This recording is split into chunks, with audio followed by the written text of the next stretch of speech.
Hello, hello, hello, how are you? Maybe get some programming done, I don't know. But up here we'll watch something that I want you to see. It's about atomic orbitals. It's a probability cloud, not a Bohr model. Ba-da-da-ba-ba-ba.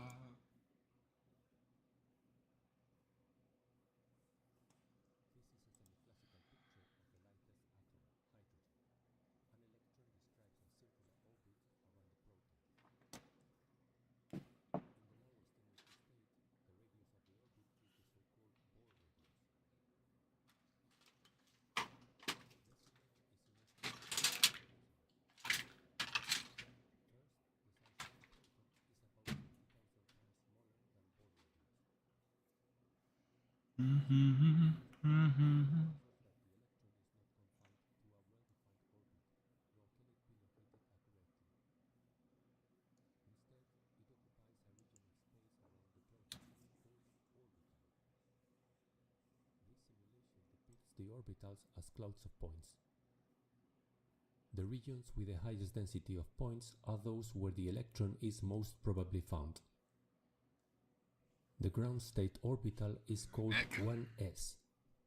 The 1 is the principal quantum number, which is related to electron energy. The s means that the orbital quantum number L is equal to 0. S orbitals have spherical symmetry, so the probability of finding the electron does not depend on the direction.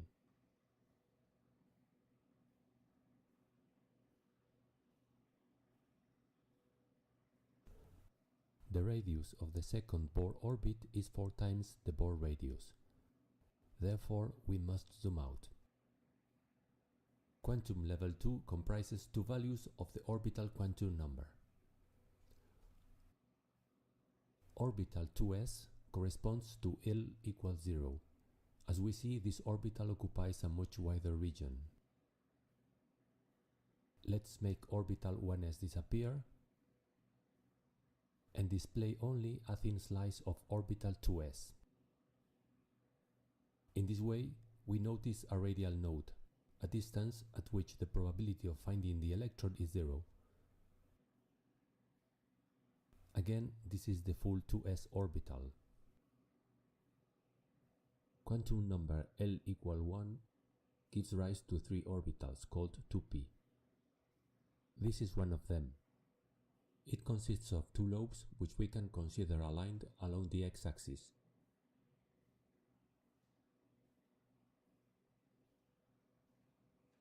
The second one, 2py, lies along the y-axis. Isn't that pretty? Isn't that pretty? Finally, this is the 2pz orbital.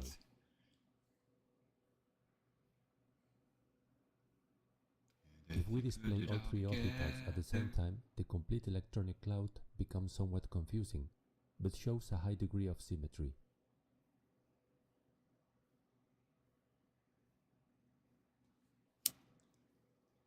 The third energy level allows 3 different Ls. Again, 3s orbital corresponds to orbital quantum number 0. It has 2 radial nodes. The outer one is clearly visible in this scene. The inner one is hidden by the surrounding cloud. Alright, let me think. Just as 2p orbitals, 3p1s have dumbbell shape, but with a radial node splitting each lobe. This is 3px.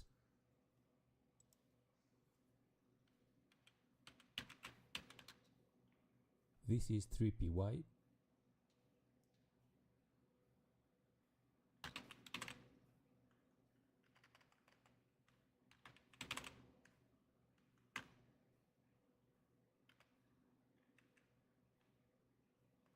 How do I do a switch? And 3pz.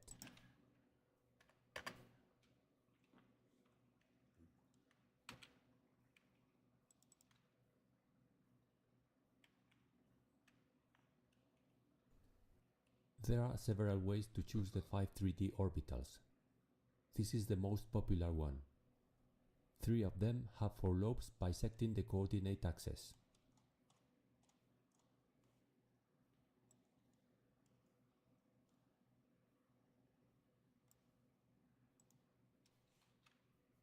I don't think I put it in parentheses. Duh.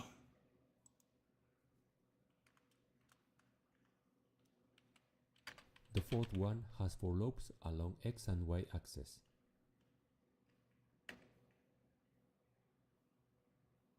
Finally, the fifth one has 2 lobes along z axis and a ring-shaped region on the xy plane. Do you have to put the case in there? I don't think so. As quantum numbers grow, the orbitals become increasingly complex in shape, with new lobes and nodes. For example, this is one of the 7 4f orbitals. This is one another. The average electron nucleus distance also becomes higher and higher. Notice the difference in size with the ground state 1s orbital. I have to have that. Sweet. This holiday, shop and save up to 40% off gifts they've always loved with Chewy.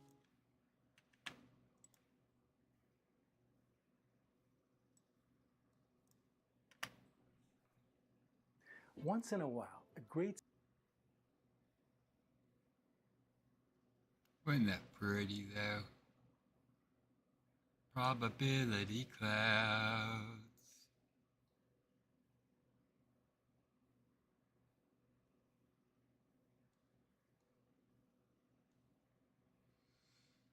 Guess you could finish listening to some Spinoza.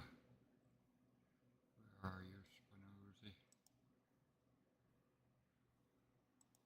And of pleasure, pain, love. Whenever we remember anything, even if it does not actually exist, we regard it only as present, and the body is affected in the same manner. Wherefore, in so far as the remembrance of the thing is strong, a man is determined to regard it with pain. This determination, while the image of the thing in question lasts, is indeed checked by the remembrance of other things excluding the existence of the aforesaid thing, but is not destroyed, hence. A man only feels pleasure in so far as the said determination is checked. For this reason the joy arising from the injury done to what we hate is repeated, every time we remember that object of hatred. For, as we have said, when the image of the thing in question is aroused, inasmuch as it involves the thing's existence, it determines the man to I don't know where regard I'm the going thing to with put the item same data pain yet. as he was wont to do, when it actually did exist. However, since he has joined to the image of the thing other images, which exclude its existence, this determination to pain is forthwith checked, and the man rejoices afresh as often as the repetition takes place. This is the cause of men's pleasure in recalling past evils, and delight in narrating dangers from which they have escaped. For when men conceive a danger, they conceive it as still future, and are determined to fear it. This determination is checked afresh by the idea of freedom, which became associated with the idea of the danger when they escaped therefrom. This renders them secure afresh, therefore they rejoice afresh. Prop. 48. Love or hatred towards, for instance, Peter is destroyed, if the pleasure involved in the former, or the pain involved in the latter emotion, be associated with the idea of another cause, and will be diminished in proportion as we conceive Peter not to have been the sole cause of either emotion. Proof. This prop is evident from the mere definition of love and hatred. 3. 13. Note. For pleasure is called love towards Peter, and pain is called hatred towards Peter, simply in so far as Peter is regarded as the cause of one emotion or the other. When this condition of causality is either wholly or partly removed, the emotion towards Peter also wholly or in part vanishes. QED. Prop. 49. Love or hatred towards a thing, which we conceive to be free, must, other conditions being similar, be greater than if it were felt towards a thing acting by necessity. Proof. A thing which we conceive as free must, Def 7. Be perceived through itself without anything else. If, therefore, we conceive it as the cause of pleasure or pain, we shall therefore, 3. 13. Note, love it or hate it, and shall do so with the utmost love or hatred that can arise from the given emotion. But if the thing which causes the emotion be conceived as acting by necessity, we shall then, by the same Def 7. Part 1. Conceive it not as the sole cause, but as one of the causes of the emotion, and therefore our love or hatred towards it will be less. QED. Note. Hence it follows, that men, thinking themselves to be free, feel more love or hatred towards one another than towards anything else. To this consideration we must add the imitation of emotions treated of in 3. 27, 34, XL. And 43. Prop. L. Anything whatever can be, accidentally, a cause of hope or fear. Proof. This proposition is proved in the same way as 3. 15, which see, together with the note to 3. 18. Note. Things which are accidentally the causes of hope or fear are called good or evil omens. Now, in so far as such omens are the cause of hope or fear, they are, by the definitions of hope and fear given in 3. 18. Note, the causes also of pleasure and pain. Consequently we, to this extent, regard them with love or hatred, and endeavor either to invoke them as means towards that which we hope for, or to remove them as obstacles, or causes of that which we fear. It follows, further, from 3. 25. That we are naturally so constituted as to believe readily in that which we hope for, and with difficulty in that which we fear. Moreover, we are apt to estimate such objects above or below their true value. Hence there have arisen superstitions, whereby men are everywhere assailed. However, I do not think it worth while to point out here the vacillations springing from hope and fear. It follows from the definition of these emotions, that there can be no hope without fear, and no fear without hope, as I will duly explain in the proper place. Further, in so far as we hope for or fear anything, we regard it with love or hatred.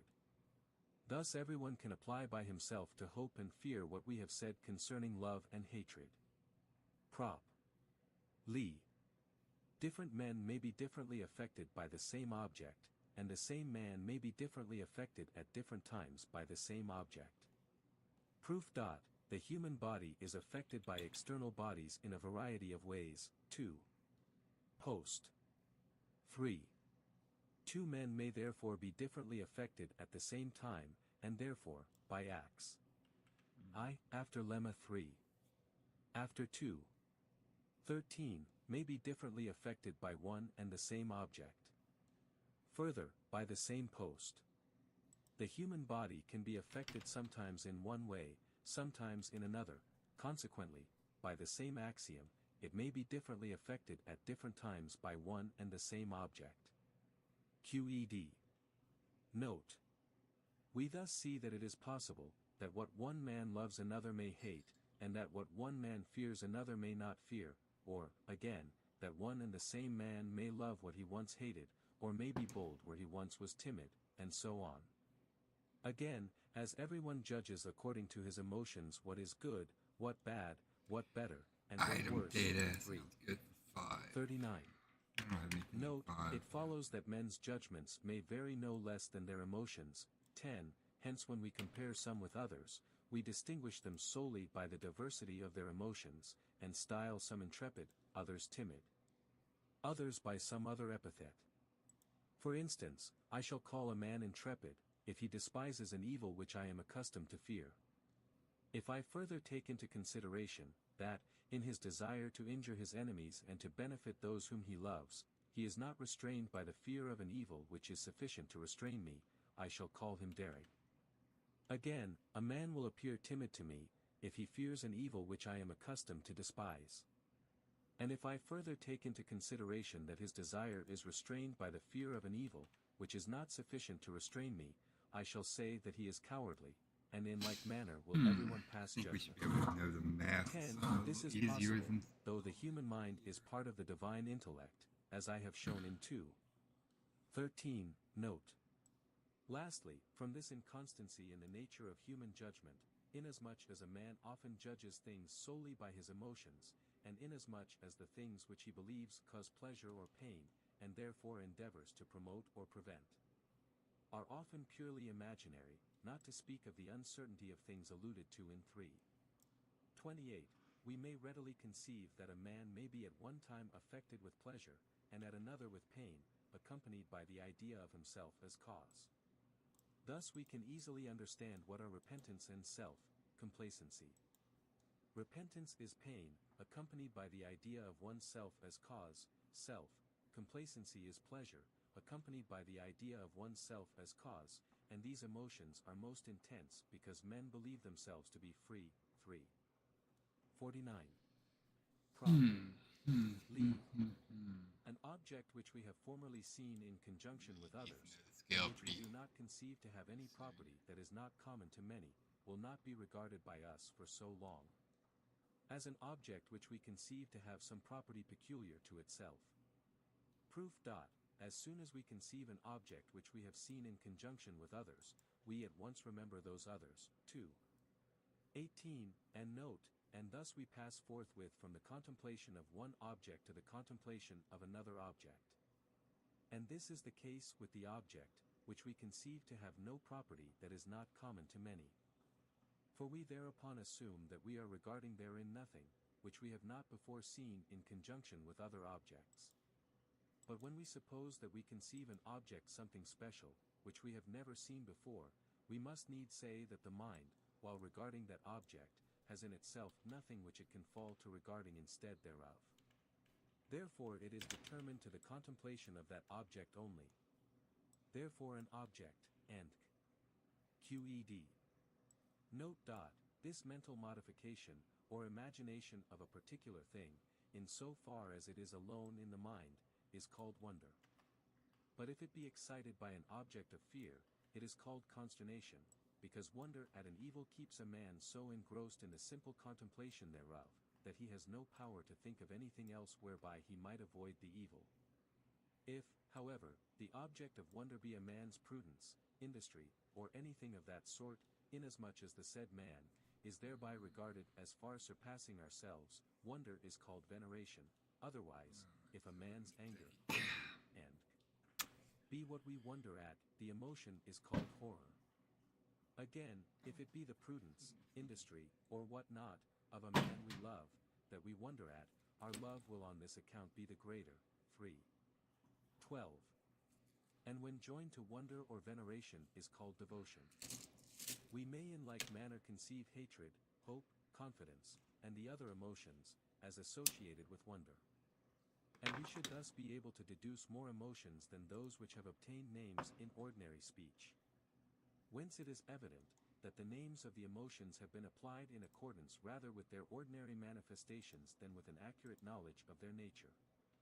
To wonder is opposed contempt, which generally arises from the fact that, because we see someone wondering at, loving, or fearing something, or because something, at first sight, appears to be like things, which we ourselves wonder at, love, fear, and we are, in consequence, 3:15, Carole, and 3:27, determined to wonder at, love, or fear that thing. But if from the presence, or more accurate contemplation of the said thing, we are compelled to deny concerning it all that can be the cause of wonder, love, fear, and the mind then, by the presence of the thing, remains determined to think rather of those qualities which are not in it, than of those which are in it. Whereas, on the other hand, the presence of the object would cause it more particularly to regard that which is therein. As devotion springs from wonder at a thing which we love, so does derision spring from contempt of a thing which we hate or fear, and scorn from contempt of folly, as veneration from wonder at prudence. Lastly, we can conceive the emotions of love, hope, honor, and in association with contempt, and can thence deduce other emotions, which are not distinguished one from another by any recognized name. 53. When the mind regards itself and its own power of activity, it feels pleasure, and that pleasure is greater in proportion to the distinctness wherewith it conceives itself and its own power of activity. Proof. A man does not know himself except through the modifications of his body, and the ideas thereof. 2. 19 and 23. When, therefore, the mind is able to contemplate itself, it is thereby assumed to pass to a greater perfection, or free. 11. Note, to feel pleasure, and the pleasure will be greater in proportion to the distinctness, wherewith it is able to conceive itself and its own power of activity. QED. Corollary. This pleasure is fostered more and more, in proportion as a man conceives himself to be praised by others. For the more he conceives himself as praised by others, the more he will imagine them to be affected with pleasure, accompanied by the idea of himself, free. 29. Note, thus he is, free. 27. Himself affected with greater pleasure, accompanied by the idea of himself. QED. Prop. Li.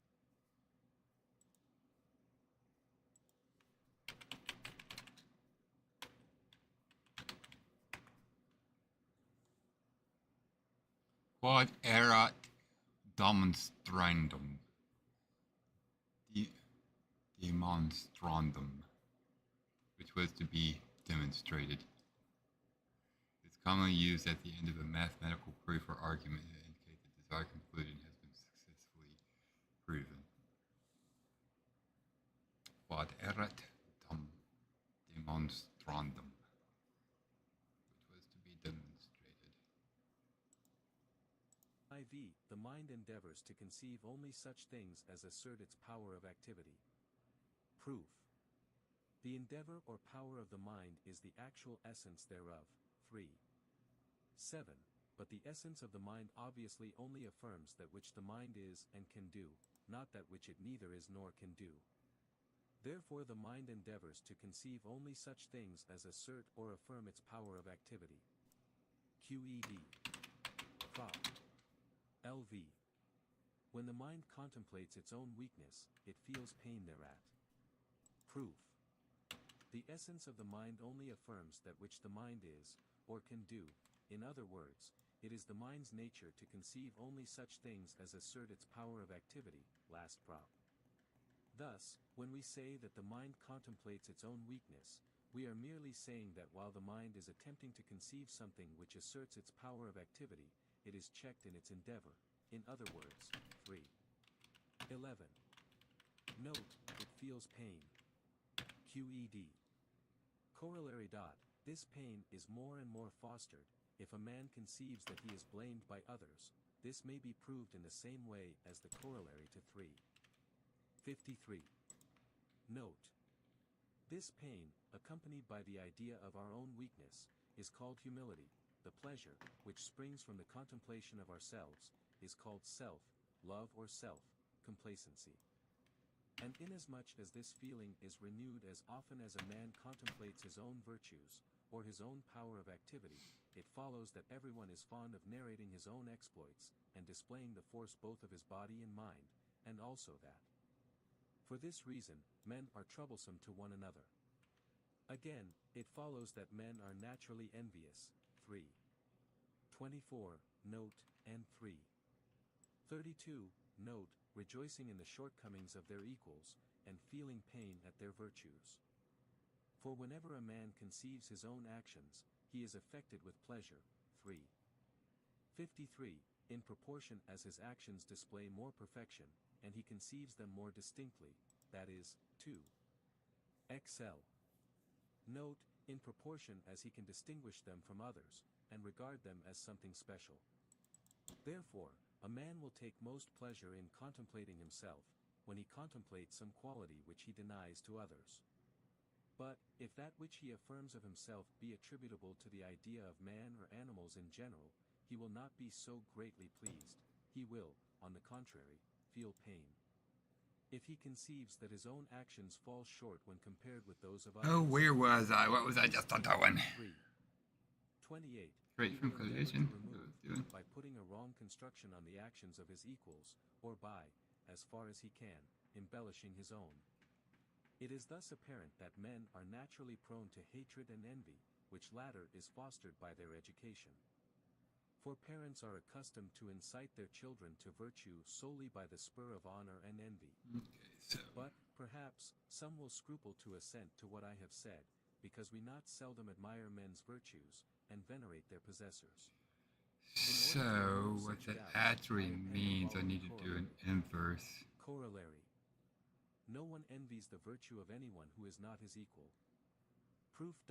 Envy is a species of hatred. 3. 24, note, or, 3. 13, note, pain, that is, 3. 11.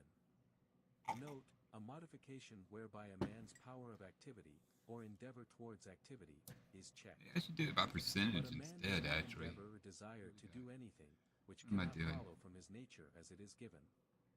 Therefore a man will not desire any power of activity or virtue, Percentage which is the of same thing, to be attributed to him, things. that is appropriate to another's Like the nature or force. foreign to his own.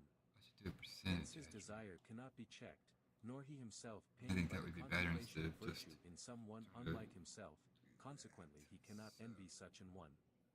But he can envy his equal, who is assumed to have the same nature as himself. QED. Note. When, therefore, as we said in the note to 3.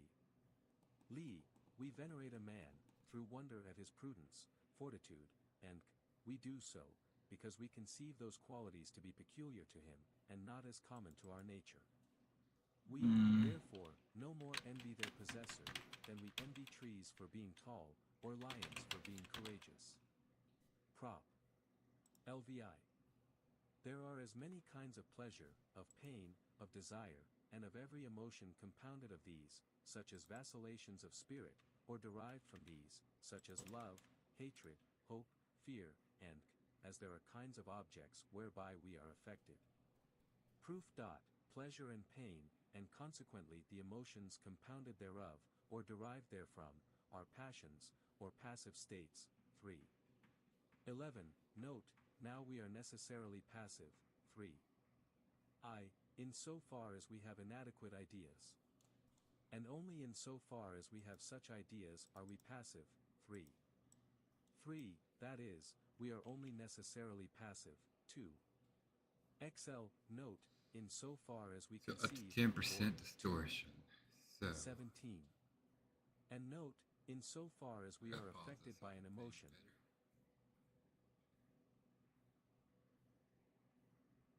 So I think what I want to do actually is to maybe actually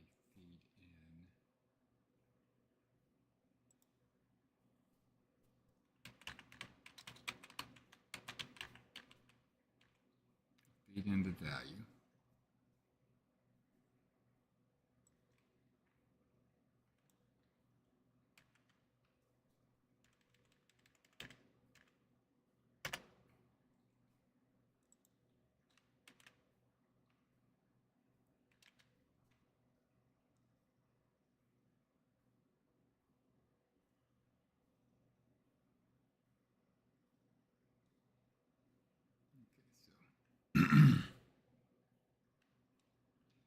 Level max to level min. So there's 5 levels there.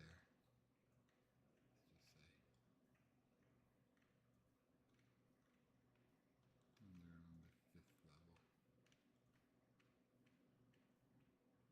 I need to normalize that actually.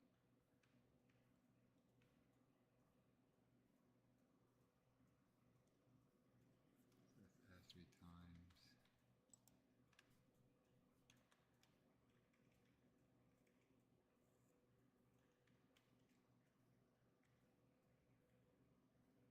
Level minus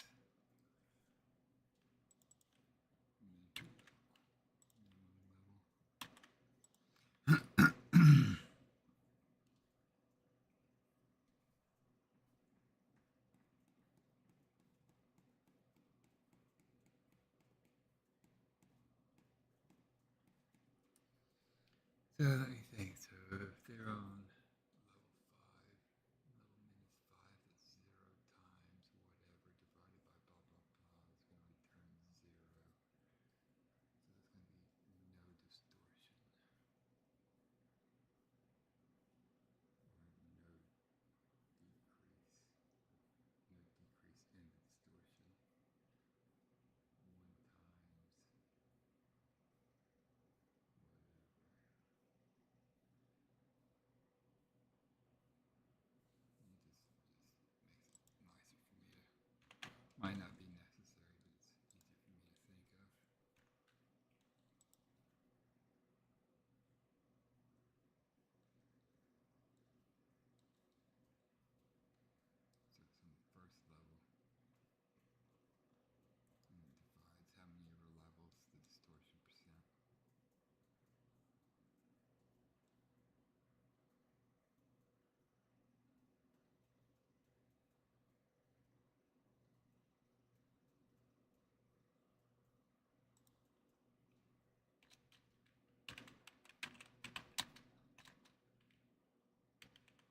What the? Who's that?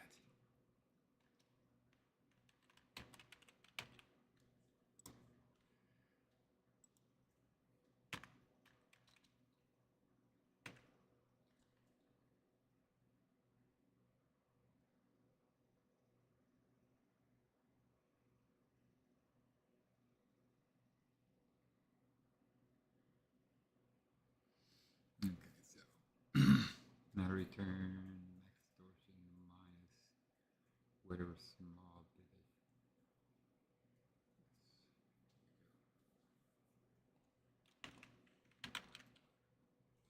I think I'm done with you, Spinoza. I'll be back for you.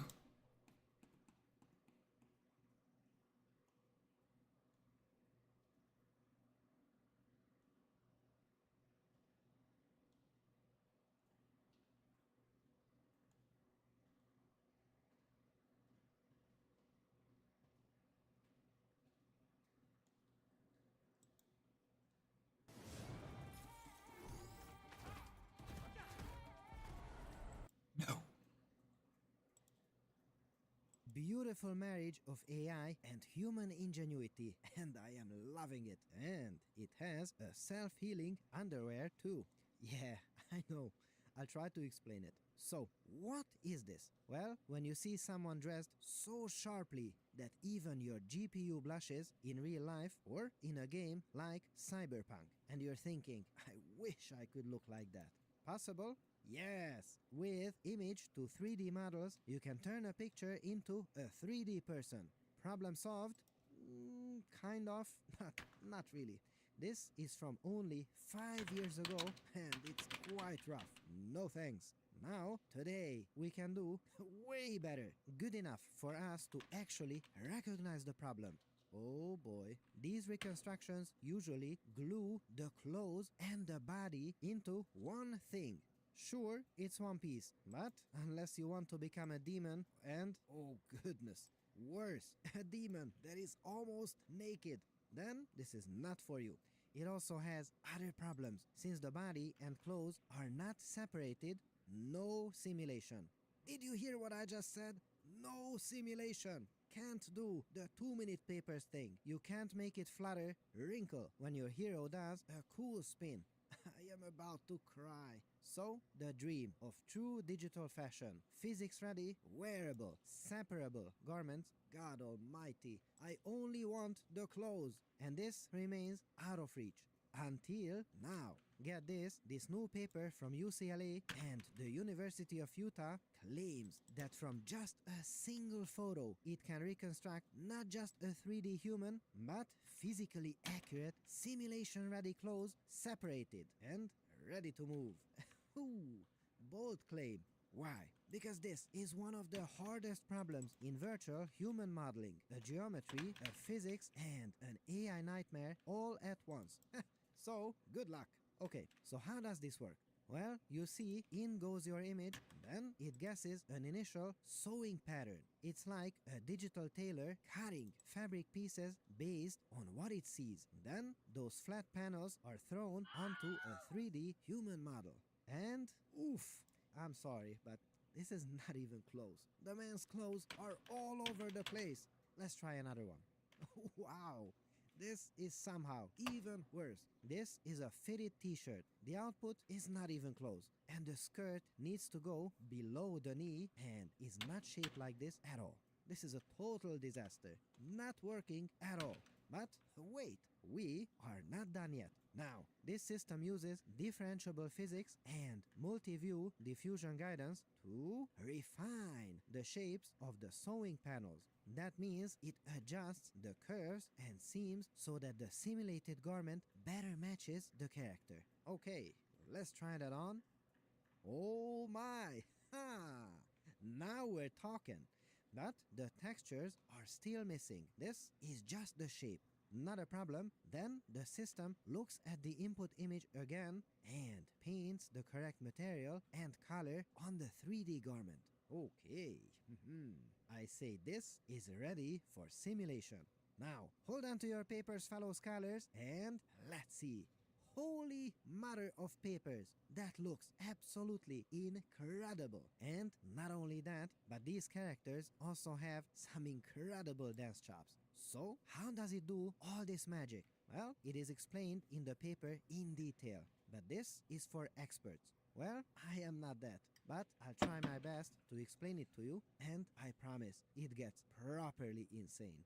Let's dive I like this channel. 2-minute papers. Lots of cool stuff on it. in. Dear fellow scholars, this is 2-minute papers with Dr. Karo Zsolnai Fehér. Dr. Karo. First, the AI part. They use something called multi-view diffusion guidance. You show the model one picture, and it imagines what you'd look like from every angle. Left, right, back, top. As if the AI walked around you taking photos. It's basically an AI fashion paparazzi. But one that doesn't shout your name while you're eating. No. Instead, you can think of it like a team of tiny artists walking in circles around the mannequin, each one sketching what they think they see, and then arguing until they all agree on a consistent shape. And now comes the human ingenuity part. Here is the secret weapon. Codimensional incremental potential contact. If you want to sound really cool, just call it CIPC and disregard the blank stare of that poor cashier in Costco. Bonus points if you explain this energy term to them while buying socks. Okay, so what do all these hieroglyphs do? This is a beautiful optimization-based cloth simulator. The math is so good, it's frightening. We are talking about minimizing something called the total system energy. Now, what does that mean?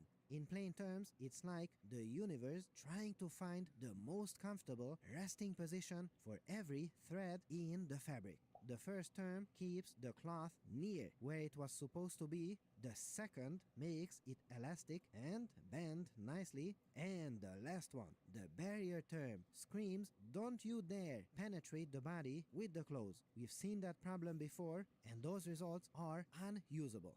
And this is not fake physics, it is fully differentiable. That means the AI can feel how wrong it is and learn which way to pull or stretch each seam to fix I it. never even used the Imagine value in tailor this, you not goof just ass. seeing the mistake, but feeling the tug on the fabric and adjusting instantly. Wow!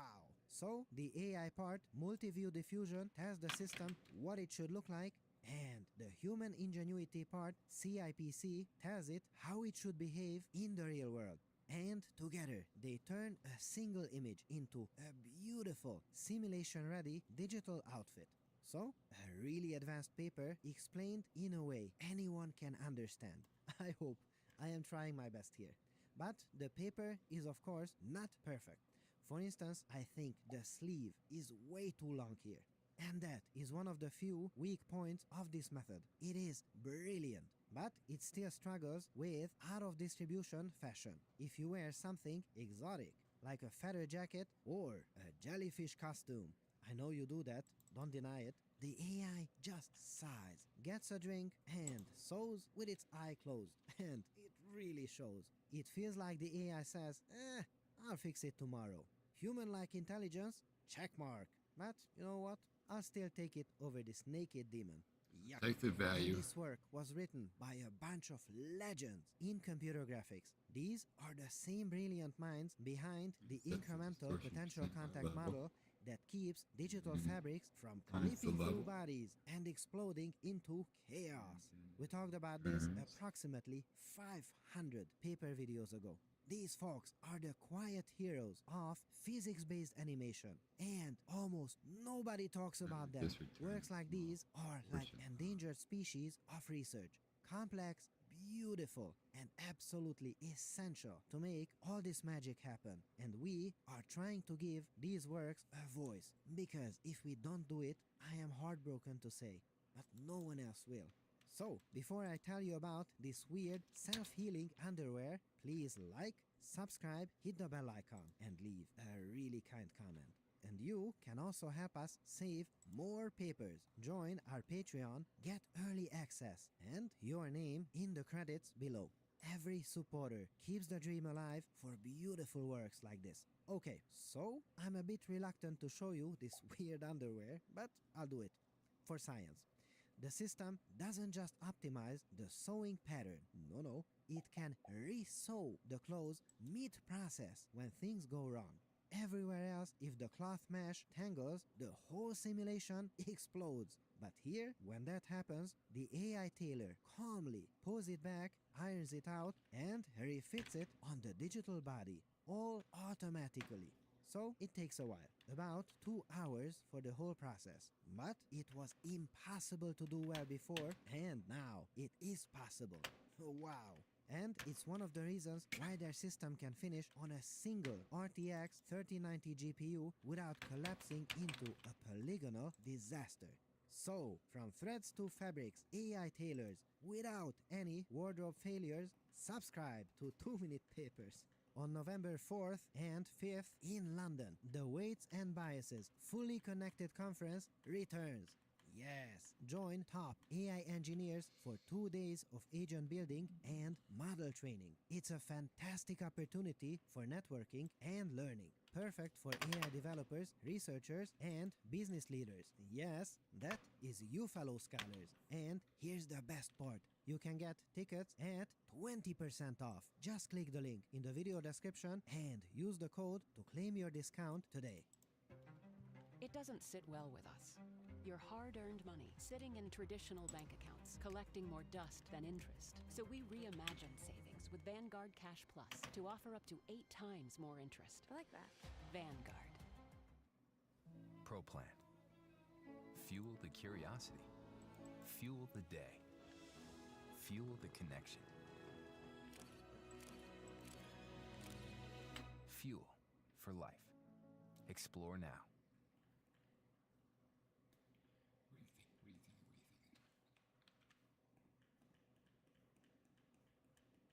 You know, we often rib the president Oh, for yeah. being addled and deranged and possibly having dementia, but I have to give him credit where credit is due. Last night, he wrote a very concise and thoughtful post on social media about the Epstein files that put to rest many of the questions that have been haunting his administration, made it clear that he is laser focused on getting to the truth, and I'm just with you. Look at how long this is! Is there no character limit on Truth Social? I haven't seen something that long and incoherent since my mom accidentally had voice to text on while she had a conversation with our neighbor Linda. For more on this, it's time for a closer look.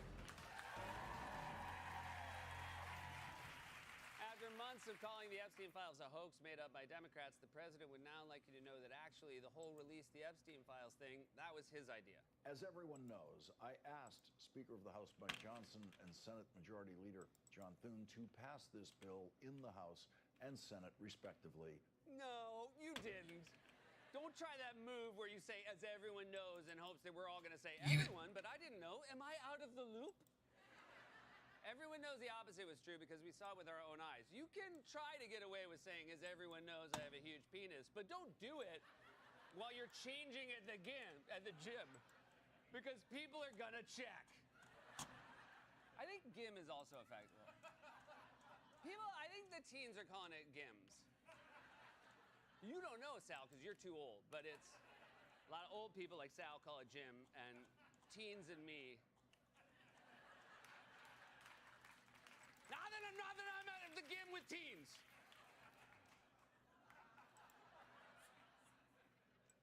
I also like when Trump starts using big words like respectively. That's how you know he's spinning out. If things get any worse, his next post is going to say, heretofore, I have toiled many fortnights in quiet obscurity to secure the release of these most precious documents and make known henceforth that I was not friends with and thus never visited Jeff and the island, respectively.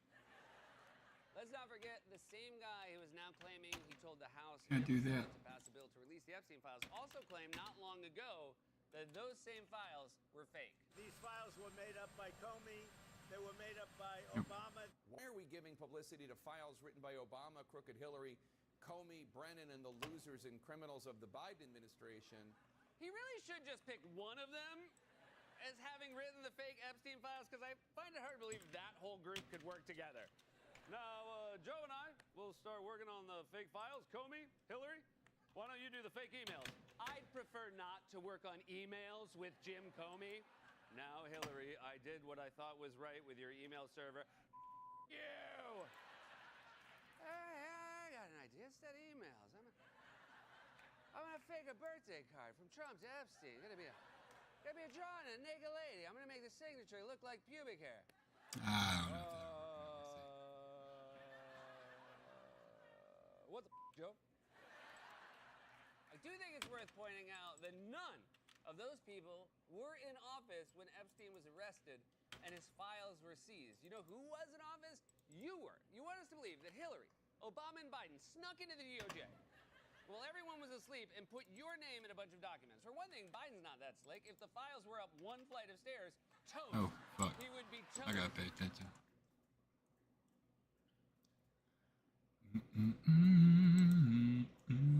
My energy bill dropped from $150 to $50 by doing. Hardly believe that this is possible now, but it really is. Pinch me. You see, gaming has a big problem, and that problem is that things clip into each other all the time. Sometimes it is so bad. There are gamers who specialize in finding these bugs, clipping through walls and doors, and skipping through whole areas to speedrun the game. Yes, the only people who love clipping more than barbers are speedrunners. And surprisingly, the same problem shows up in movies too. But you usually don't notice it because VFX artists spend weeks, if not months, fixing those by hand before the movie is released. Studios throw huge compute farms and armies of technical directors at it just to make sure that Superman's cape doesn't pass through his neck halfway through the shot. Oh, every cape is one bug away from becoming a scarf. So what is the problem? The problem here is that when the geometry of two thin objects like cloth, ribbons, or our favorite, noodles, touch each other in the digital world, they often sneak through or get stuck. And now we are going to do the impossible. What if I told you there is a completely freely available piece of research where you can put together an insane amount of these little noodles and see if they clip into each other? Yes, we are literally solving spaghetti. This one showcases millions of collisions. And my goodness, not a single one of them slipped through. This is absolute insanity that all this is possible. Try to speedrun this one. Ha! Checkmate. But that's nothing. We are also going to mercilessly crush some ribbons. Then, you know what? More twisting. Not just one thing, but you know what? Now hold on to your papers, fellow scholars, and make it 5. This goes up to 168 million collisions. Then we'll play with these squishy spheres, torture a poor armadillo, and do so much more. Wow! This is incredible, and you can even try it yourself through the link in the video description if you are a bit technical. Plus, I got you a huge surprise at the end. I found something I never expected. So, how the heck is all this possible? Well, the research paper tells us exactly, but it's written for the very best experts in the world. Well, I am not among those people, but I'll try my best to explain it in a moment. And I'll tell you in advance that it uses no AI whatsoever. This is all human ingenuity. Let's dive in. Dear fellow scholars, this is 2-minute papers with Dr. Károly Zsolnai Fehér. Dr. Carol. So, the input here is just the geometry, the mesh of the objects, and the output is a simulation where no matter how many millions of contacts happen, not a single one passes through the other. It's like trying to juggle thousands of glass marbles and making sure none of them ever overlap or fuse into each other. But this one can do even crazier things, like twisting this piece What I just did was made it add a noise by level. So as they get higher level, they get more clear information.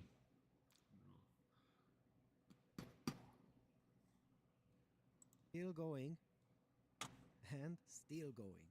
Crazy. And it is so accurate, even if we look more closely. I can't believe it. It is still stable. Wow! And not only that, but look at how beautiful that is. You cannot see this kind of thing anywhere else. So, at this point, I am dying to know, how does this technique do this incredible magic? Well, two things. One, instead of using the old logarithmic barrier trick, which panics and freezes when objects get very close, this new method uses a cubic barrier. So, what does that mean? Well, instead of slamming the brakes when two surfaces are about to touch, like the old logarithmic method, this new system eases into the collision with a smoother force curve. Imagine our spaghetti bowl again, and instead of waiting until two noodles are fused and then yanking them apart, instead it creates a little elastic bubble between them that dynamically adjusts, so they slide past each other gracefully. It's like adding soap to the spaghetti water. Suddenly, everything untangles itself. And 2. The paper says that it uses a 3x3 Jacobi block preconditioned conjugate gradient method. That sounds crazy. So, what is that? Let me try to explain. This is a way to efficiently solve the massive mathematical equations that describe all these forces and movements. Think of it like coordinating a huge multi-person dance routine where everyone has to avoid bumping into each other. A regular method would try to tell every single dancer exactly where to move all at once, which is chaos. But the 3x3 Jacobi block part means we break the dance floor into small groups of 3x3 dancers and tell each group what to do independently. Then the precondition. I try to get a component for item data here. Who quickly refines these instructions. Click on touch, and sometimes the little hands will touch. Everyone moves Like that, so and no I think what I'm going to do is just cache all the item data, all the items at the beginning of the game, so we can just pull the information instead of trying to get the component and then pull in the data. A really technical paper explained in simple words anyone can understand. Now, wait a second. We are wise fellow scholars here, so we remember the offset geometric contact. And this right here is to replace. Ouch. So, how does it relate to that? Boy, right now, technique was a big step forward because it added a tiny each body part. around objects like rapid. Right now, each body part of my guy has a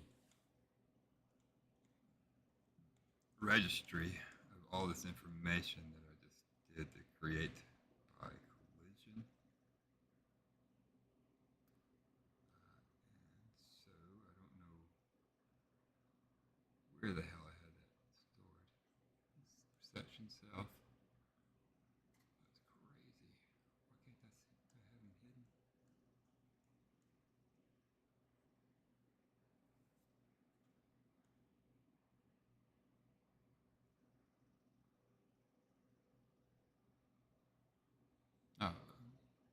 Oh, physical sense. Okay. So, right now in the physical sense, I've got each body part being able to feel something. But, in order for that to work, I wanted to be able to make sure I could be able to feel if it was touching the ground, the wall, an item, and an agent all at the same time. So, it's 4 copies of full item registration.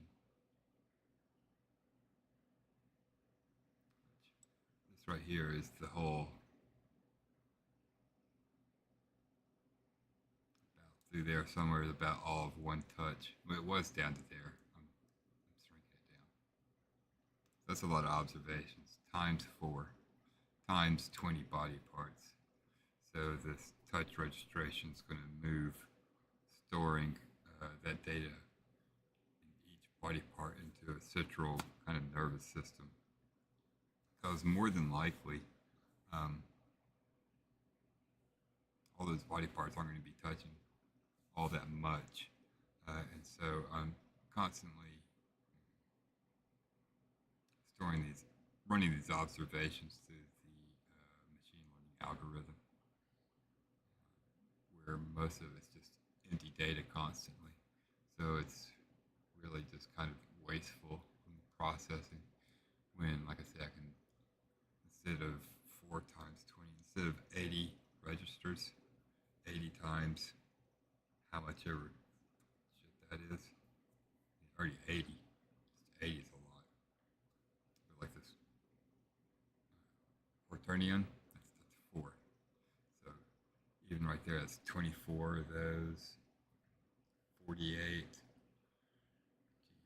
So it gets to be a big number soon. So store it in the central nervous system. Allowing for up to 10 right now. That's just a guess right now, but 10 should be way more enough. And that'll be for the people who have the most intelligence and wisdom. And they'll be able to store 10 touches at a time. Minimum is 3, because I want at least the feet to be able to register what they're touching. And one more thing.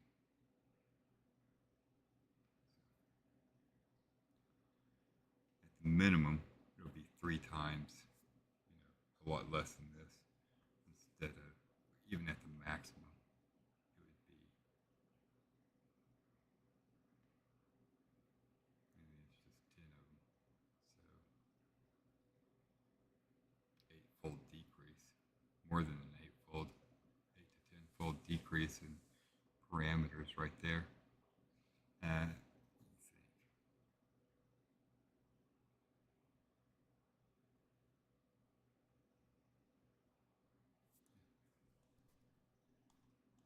I think this mainly was eating up my observation stacks. And if I can get rid of this, I want to, next thing to do is to implement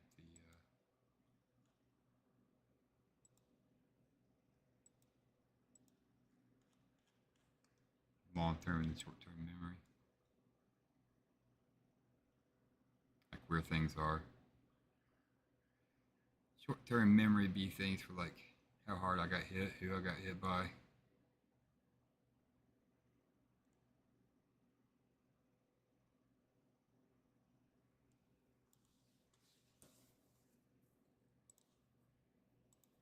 Everything in bubble wrap so they don't pass through each other. Of course, the trick worked really well for many cases, but when the gaps get extremely tiny, like many of these tough cases, OGC still struggles, especially with thin shells or when millions of contacts happen at once. Now, get this. This new cubic barrier method doesn't just wrap things. No. It actively adjusts its stiffness using the material's own elasticity, so it can keep even microscopic gaps open. Even simpler, OGC puts a safety cushion between objects.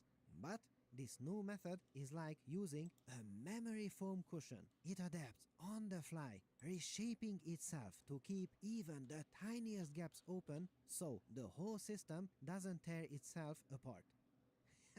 Genius! And I absolutely love that all this runs on not a huge data center somewhere. No, it is just one graphics card, the thing that I rent one of at Lambda.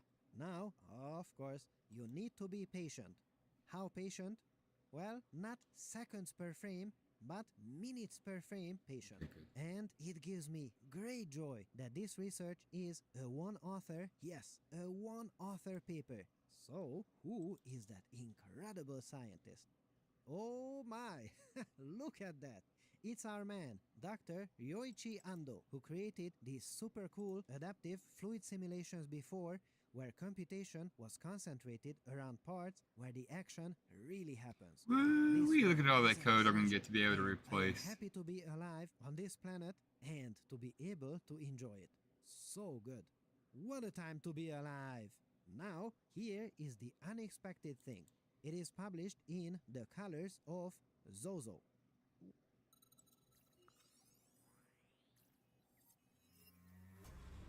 The success of ground maneuvering forces depends on systems utilizing the most advanced technologies. However, Newly developed hostile unmanned aerial systems, even those of small size, can cast a huge shadow over ground maneuvering forces. As small as they may be, they can cause the ongoing operation to stop. To prevent this and ensure the continuation of the maneuvering operation, Raphael has developed mobile and agile counter-UAS systems that provide force protection against aerial threats such as suicide UAVs, attack drones, surveillance drones, and more. In mere seconds, Raphael's force protection systems carry out an initial phase of enemy... Golly, I sure hope this is going to work. I sure would like to replace all this stupid code right here. Wait. Touch date already has the fourth in there. We need to keep that. Not that. We don't need that. Let's just do this.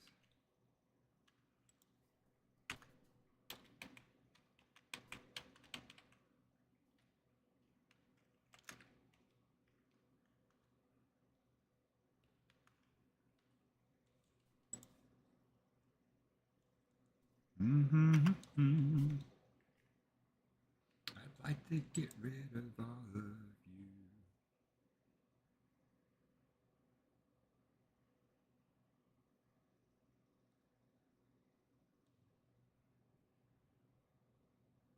Golly, I think I'm going to be able to get rid of all of you. I have to check out what this do attack is. It's just trying to figure out if I've done something powerful enough. Collision. That's going to be an issue.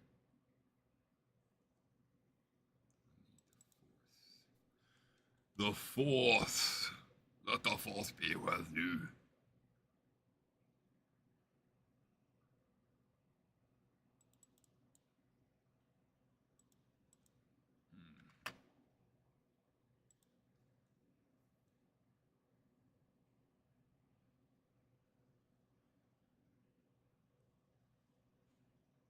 That's what it, fuck it is.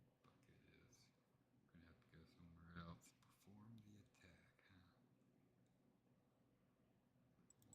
Why? What is going on there? I'm just attacking the ground. Touch ground transform. That's what I'm doing. Attacking the ground. A certain amount of force. Attack transform, defend transform, the collision.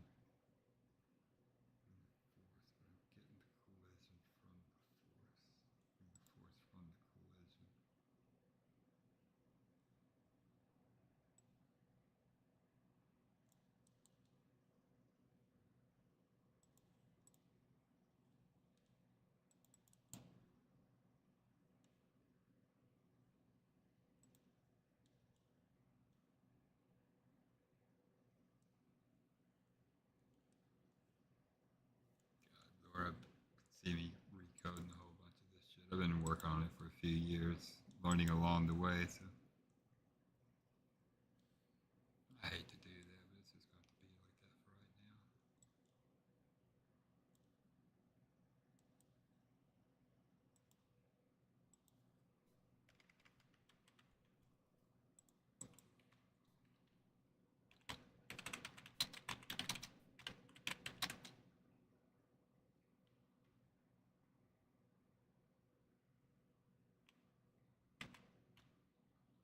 You know what I could do? I can make set touch data kick out the force. Kick out the jams! Wait. Hold the phone.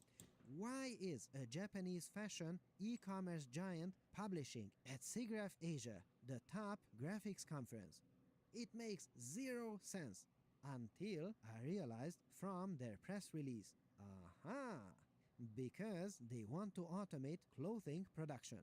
Imagine skipping months of sewing prototypes and instead simulating how fabrics drape, wrinkle, and collide, all running on the computer. Of course, to do that, your simulation must never let two layers of cloth clip into each other. This cubic barrier research makes that possible at scale. So, it's not just academic fun. This is the papers coming alive in the world around us. it's a stepping stone towards less wasted fabric, faster fashion design, and automated Okay, but digital touch tailoring. data. Ha! And look, they also have a cloth fitting example. Finally, a way to see if those jeans fit without having to do a small workout in the dressing room. More time to read papers. Okay, limitations. Well, it's accurate, but slow. How slow? Well, think of it like watching paint dry. Except the paint is a million silky noodles colliding. It's like an orchestra that plays a beautiful symphony. But there is one problem. It is playing at one note per minute. And do you know what the craziest thing is? I think this paper is going to change a lot of things in the industry, and absolutely nobody talks about it. This is deep technical wizardry available for free for all of us, and nobody is talking about it. Insanity! This paper is like endangered species. If we don't talk about them here, I am worried that no one else will. So, if you wish to help us save these endangered species, save a paper today. Please like, subscribe, hit the bell icon, and leave a really kind comment. We are currently at episode 996. We are close to 1,000 paper videos now, so we're not going anywhere. Join the paper club. Noodles, ribbons, spheres and capers. No collisions with 168 million neighbors. Subscribe to 2-minute papers. And I got to say, I can't stop playing with OpenAI's OpenGPT model through Lambda GPU Cloud. And as you see, I am doing very useful things with it. For science. Yes, this is actual speed. I can't believe that I can have more than 100 billion parameters running super fast here.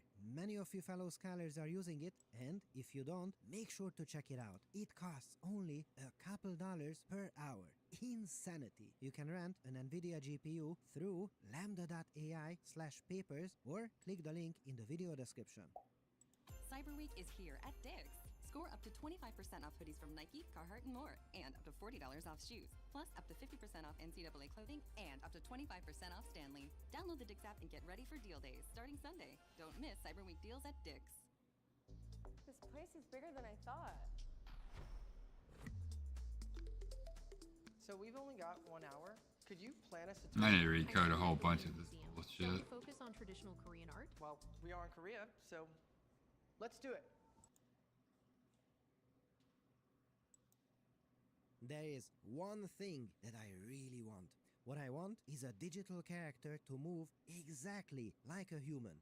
Well, just copy it then, right? Do a little motion capture with the sensors on the human body, record it running, jumping, reading papers, and then copy it within a computer program. Well, unfortunately, that is impossible. Okay, why? Well, this motion capture data shows you what you need to do, but it does not tell you how. You see, these virtual characters have muscles and joints, and to copy these movements, you would need to come up with the forces and torques exerted everywhere at every time instance to be able to mimic it. Oh man, that is hard, really hard. But this amazing paper from 2018 could already do that. It was called Deep Mimic, and goodness, this, am I seeing correctly? This really is able to match the reference motions superbly. Is that a word? I don't know. I don't care. We talked about this work approximately 500 videos ago. Yes, I heard you. I heard what you just said. And the answer is yes, we've been around that long. Almost 1,000 paper videos now. Okay? Deep Mimic.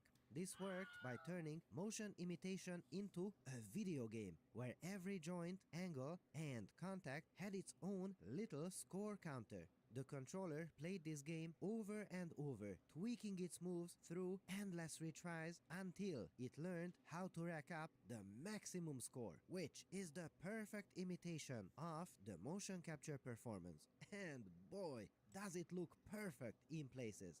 But it got better. It worked on a bunch of different body morphologies as well. And you could even do the favorite pastime of the computer graphics researcher. Throwing boxes at it. For how long? Well, until it collapses, of course.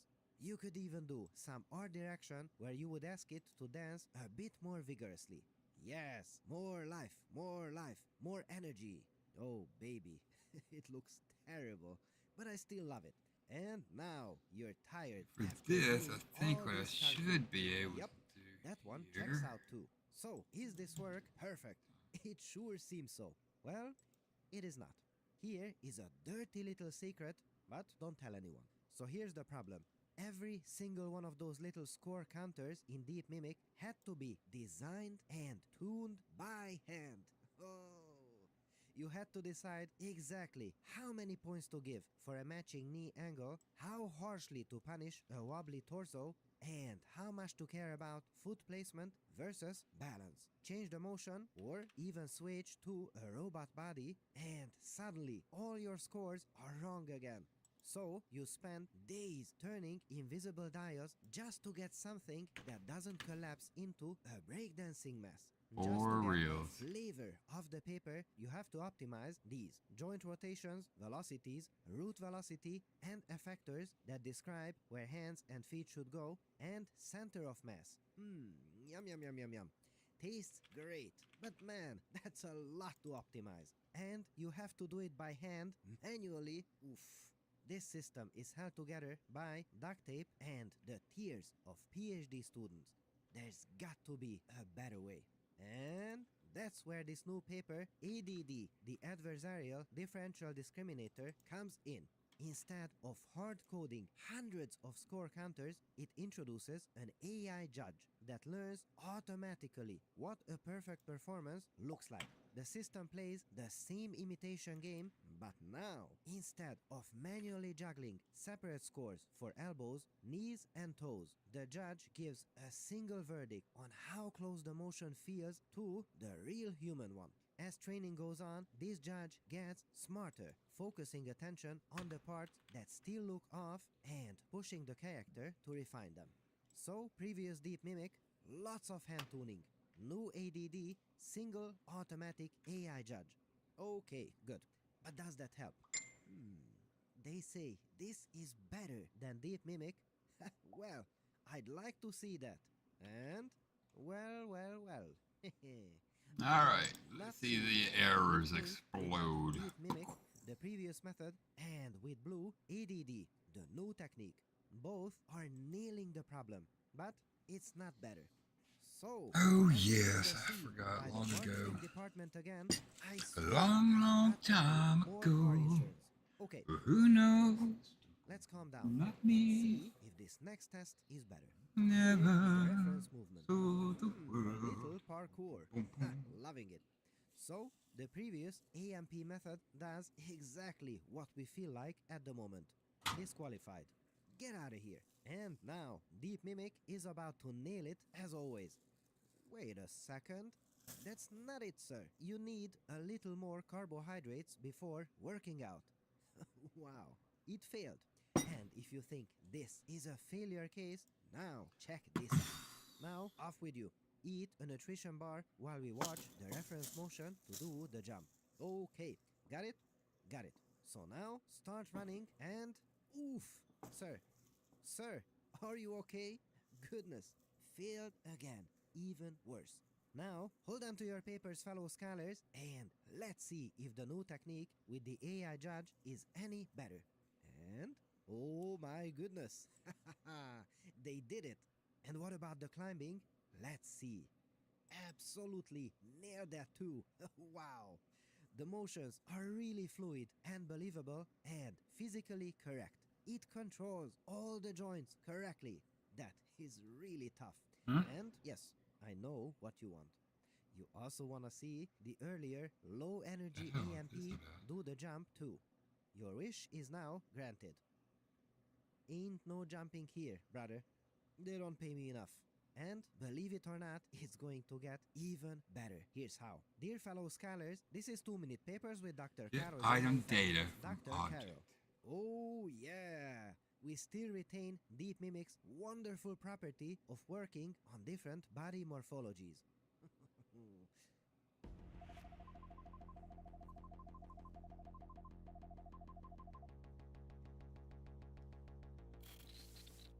data has a tough journey. With traditional Kafka, cross-zone replication is a parts, constant battle. ground A battle that status, consumes your budget.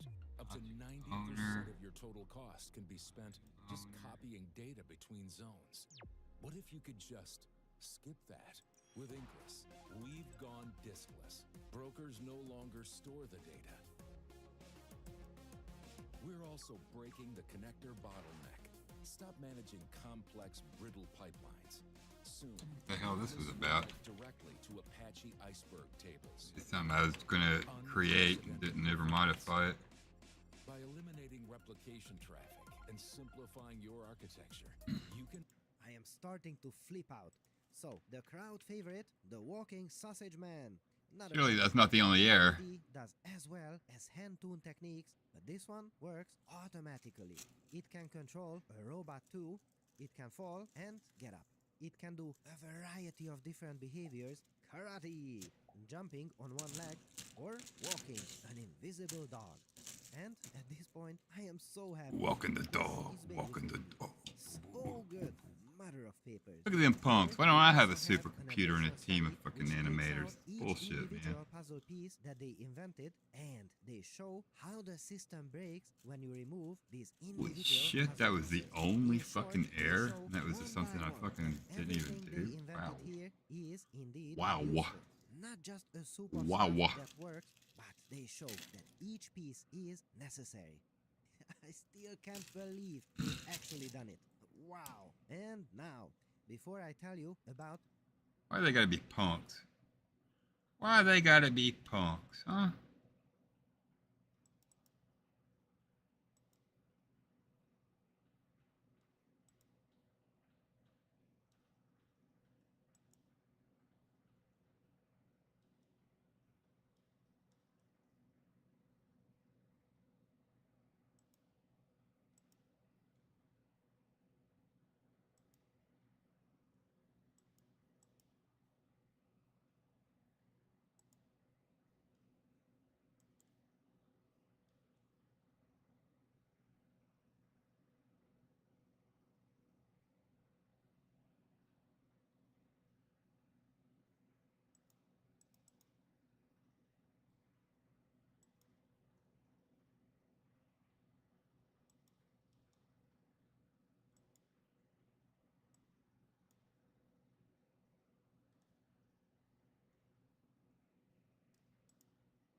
Why isn't it picking up the damn graphics?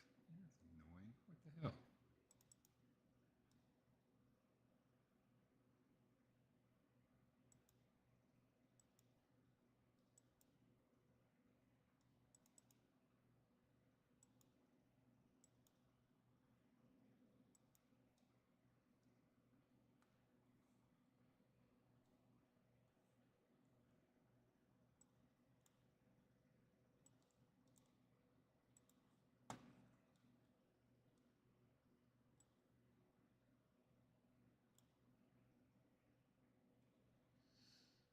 Alright. 0 tab 1. We'll just have one person out here. Let's see what happens if it explodes on me.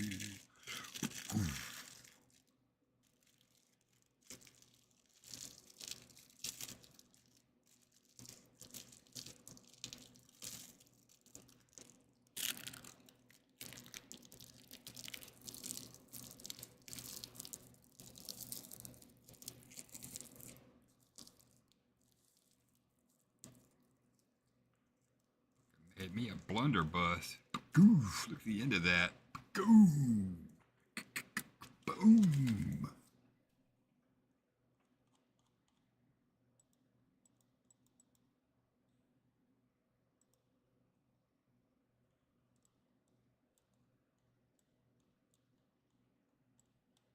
By God, he's alive, Jerry.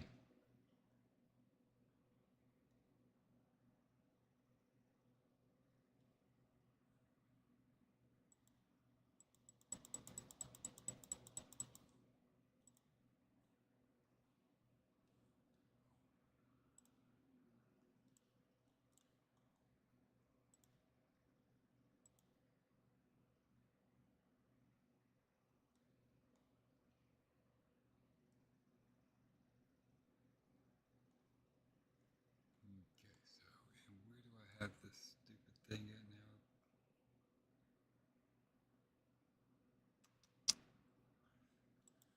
now. I've been working on perception self, and that is where the registry is.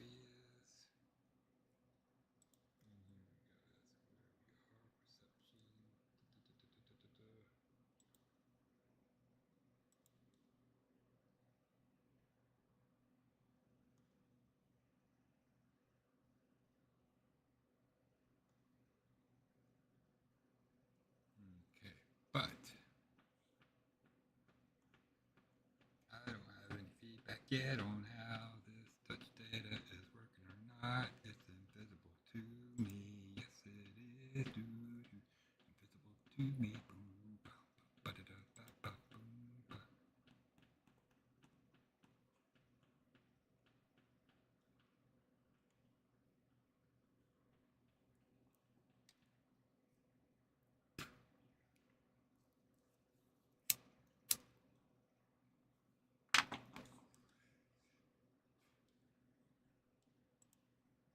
Seems like right now this little dude's got 5,109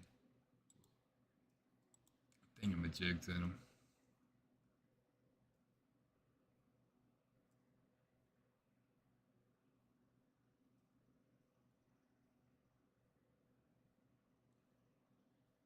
So hopefully I'll be able to take those out.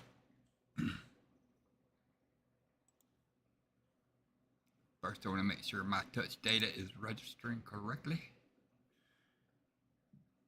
And I had a thing that says print touches. Oh yeah.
It just sets the touch data whenever I add it to the fucking thing.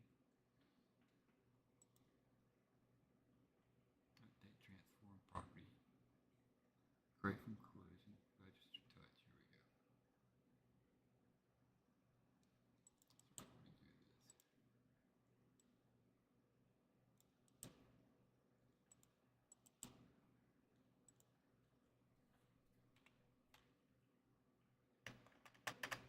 No!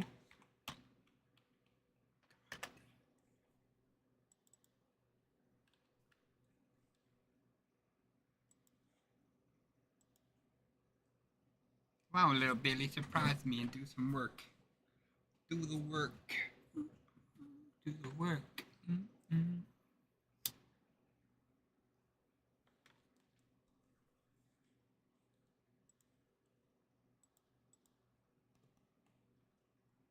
The limitations of this new method, look at this. Oh my goodness. Is this for real? This research paper is an absolutely marvelous piece of work, and nearly nobody is talking about it. Wait a minute. Not nearly nobody, actually nobody is talking about it. Let me try to help. So this is why I feel that talking about these research works is so important. It's a bit like saving endangered species. If we don't do it here, nobody does it. So please save a paper today, like this video, subscribe, hit the bell icon, and leave a really kind comment. Okay, so it's not flawless. Of course. Sometimes the AI judge gets confused on the flashier tricks. Instead of pulling off a smooth backflip, Alright, I don't know if it's perfectly working, but it's definitely registering the foot. it's a bit like a dance judge who judges the waltz really well, but freezes when the performer suddenly tries parkour. You know, still Let's see how learning many what touches graceful we have means in when gravity is involved. Reminds me of a earlier paper where an AI player collapsed in a way that, get this, reprogrammed the mind of the other AI to lose. Insanity. But just think about it. AI systems now don't just imitate motion, they actually understand how we move around. And just 2 more papers down the line, and I am sure these digital creatures will learn to move with the same grace and intent as living ones. That is the first law of papers. Do not look at where we are, look at where we will be 2 more papers down the line. What a time to be alive! So, digital ninjas, motion shapers, smoother than your graphic shaders, subscribe to 2 Minute Smooth on Papers. your graphic shader. And I got to say, I can't stop playing with OpenAI's OpenGPT model through Lambda GPT. Lambda GPT.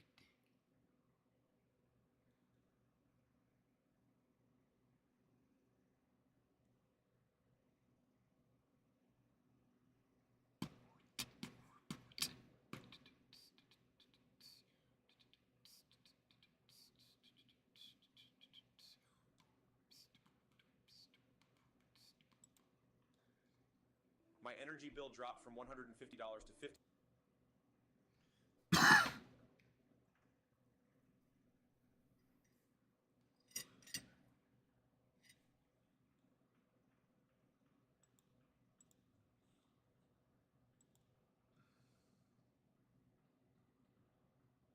Laplace transform, a powerful tool for studying differential equations.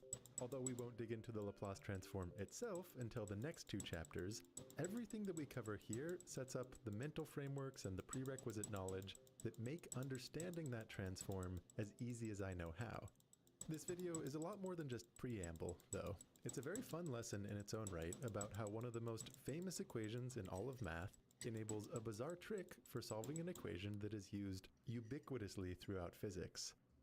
The main characters throughout this chapter and the next 2 are exponential functions, and I'm always going to be writing these as e to the s times t. Here we think Okay, so I've only got this set up for ground. and then s That's is why. just some number, determining which specific exponential we're talking about. One So of the far, it big looks like aims it's of this working pretty video well. is to motivate, using physics, why it's useful to give s Can the you believe freedom to that? take on That's crazy, not only man. real number values, but Fuck, I might have looked like I know what I'm doing for a second. wait a Shit. minute, what does it even mean to shove I did a lot of code and only had one stupid error because it was something I forgot to even pay attention to. You see, there's some regular viewers of math videos online for whom the specific case of plugging Like it's a in function that I don't even know what the hell I was doing with. By this point, Forgot it about is it. amply covered by many videos on YouTube. But on the other hand, All most right. students find this to be an understandably baffling notion. Given how absolutely fundamental this is to everything that follows, even if you fall into that first camp, I hope you'll agree that it's worth kicking things off here by reviewing a very beautiful and visual way to understand what this idea is all about. The nice part is that what follows doubles as a gentle warm-up for visualizing and thinking about differential equations. My wasp is awake, so I head for the ground. You start with the fact that e to the t is its own derivative. And really you should think of this as what defines the number e. Exponentials with other bases will have derivatives that are proportional to themselves, but e is the special number such that that proportionality constant is 1. Now very often in a calculus class you visualize derivatives as slopes of graphs, that's all well and good, but it's not the only way. You should get in the habit of flexing your mind a bit more. For example, let's say you think of this as telling you the position of some point on the number line as a function of time. Then what the derivative expression is telling you is that at every moment, the velocity vector must look identical to the position vector.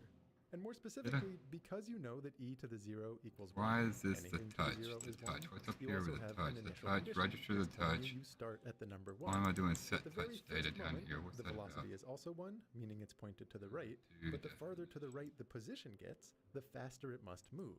So even if you had never heard of the function e to the t or exponential growth, this property alone is enough to give you a very visceral feeling for how it gives a value that grows and at an accelerating rate. Touch data. But what if there was some constant? Registering the touch e to the and 2 times set t. touch data. Well, by the chain rule, the derivative is then 2 times the function itself, and reading this dynamically, it's telling you the velocity vector is always 2 times the position vector. Again, the farther to the right the position gets, the faster it must move, but this time the feeling is that that growth gets out of hand all the more quickly. Right. What if that constant was negative, say negative 0.5? Well, once again, by the chain rule, the derivative of this function is negative 0.5 times the function itself. So at every moment in time, that velocity vector looks like a 180-degree rotation of the position vector, but scaled down to be half its length. So that's even less. You start moving to the left, but as you approach 0 with a smaller position vector, that velocity must get proportionally smaller. So it approaches 0, but at an ever slower pace. This, of course, is exponential decay. But now for the fun part, why we're here in the first place. What if that constant was an imaginary number, I, the square root of negative 1? Again, the chain rule tells us that the derivative of this function is going to be I times the function itself. Geometrically, multiplying by I acts like a 90-degree rotation. So this is telling you velocity always has to be perpendicular to position. For anyone who's a little bit rusty or needs a quick review with complex numbers, let's say you have an arbitrary complex value, a plus bi, which you typically draw in the 2D plane like this. The easiest way to think about multiplying by I is to go component by component. A times I ends up on this vertical imaginary line, and then bi times I is bi squared, which is negative b. This is where you actually use the defining property of I. And you'll notice I just feel like I can get this out of degrees, so the sum as a whole also has to get rotated 90 degrees. Looking back at the equation, where this time, evidently we must be thinking about position as being in the complex plane, even if you had never heard of raising e to an imaginary number, and even if it's not clear at first what that would actually mean, the expression is telling you that this value has to move in such a way. I think I'll be able to move the set data up before the a 90-degree handle the copy context. of the position vector. The only motion that satisfies this criterion is rotation around a circle. And you can be more specific. I'm kind of breaking out by tag now, but I can do I'm doing the tags later too. That's one thing I need to recode some of this flow. Around that circle in such a way that it traces 1 unit of arc length for every unit of time. For example, to get one of the most famous equations in all of math, if you wait for pi units of time, you end up precisely halfway around the circle. This is why e to the pi times I is negative 1. One thing that's always worth emphasizing to any students initially confused by this expression is just how misleading the notation is. When you input a complex value, the expression really has very little to do with repeated multiplication and honestly not that much to do with the number e. The computation that it refers to is plugging in the input into this infinite polynomial, the Taylor series for e to the x. It's actually very fun, I think, to take a moment to interpret the literal meaning of collision enter times I. For each one of these polynomial terms, as you take a higher power, each extra factor of I rotates you another 90 degrees, and then the pi to the n divided by n factorial terms initially grow, but then they shrink as that denominator takes over, and you end up with this spiraling sum that converges to negative 1. Now that said, it is not at all obvious just looking at this infinite polynomial that if you change the value t in the expression e to the I times t, you're going to end up walking around a unit circle. This is why focusing on the property of being its own derivative is a lot more helpful than focusing on the underlying computation. In practice, people get used to using the expression e to the x as a notational shorthand here and really think nothing of it. Throughout this lesson, I'm going to be pulling up a complex plane representing possible values for this number s, and for each point on this plane, I want you to be able to think about the corresponding exponential function, e to the s. I should be able to put it on the quiz and enter. What happens when s is equal to I. Alright, on the lower right, I can show you how that output changes with time, and then on the top right, I might show a graph where, in order to fit it on the screen, I'll typically only graph the real part of that output with respect to time. Ground in contact. this case, it looks like a cosine wave. If s is a different imaginary number, something like 2 times I, it means you rotate at a different rate. And on the one hand, this is obvious. Throwing in a 2 in front of the time obviously moves you twice as fast. But again, I think it's kind of fun to read what the derivative expression is telling you dynamically. In this case, you can read it as saying the velocity is always a copy of the position vector, rotated 90 degrees, but stretched to have a length of 2. More generally, it's common to label this imaginary part with the Greek letter omega, which describes the angular frequency of the motion. In other words, how many radians of arc length does it traverse around the circle? You see what the hell I'm doing. This is just the imaginary axis, but what about when s has both a real and an imaginary part? Something like negative 0.5 plus I. On the one hand, you can split up the exponential, and this part here is telling you that the magnitude decays over time, and then this part is telling you that there's rotation. That's all well and good, but for fun, another way that you can think about it is to continue with the previous intuition. To understand what multiplication by any complex number looks like, you can it handles different would place the vector at contacts by different items. Like for this example here, that would look like rotating a lot of coding 90 degrees and stretching it out a bit. So the derivative expression is telling you this is always the relationship between the position and velocity vectors. And I think geometrically this gives you a very visceral way to see why the motion must be spiraling. Round wall and item. You'll sometimes hear engineers refer to this as the S-plane, which essentially means you should think of each point on that plane as encoding the entire function e to the st. The imaginary part of s is always telling you how rapidly the function oscillates and in which direction. And then the real part of s is telling you whether the magnitude grows or shrinks. Positive real parts corresponding to exponential growth, negative real parts corresponding to exponential decay.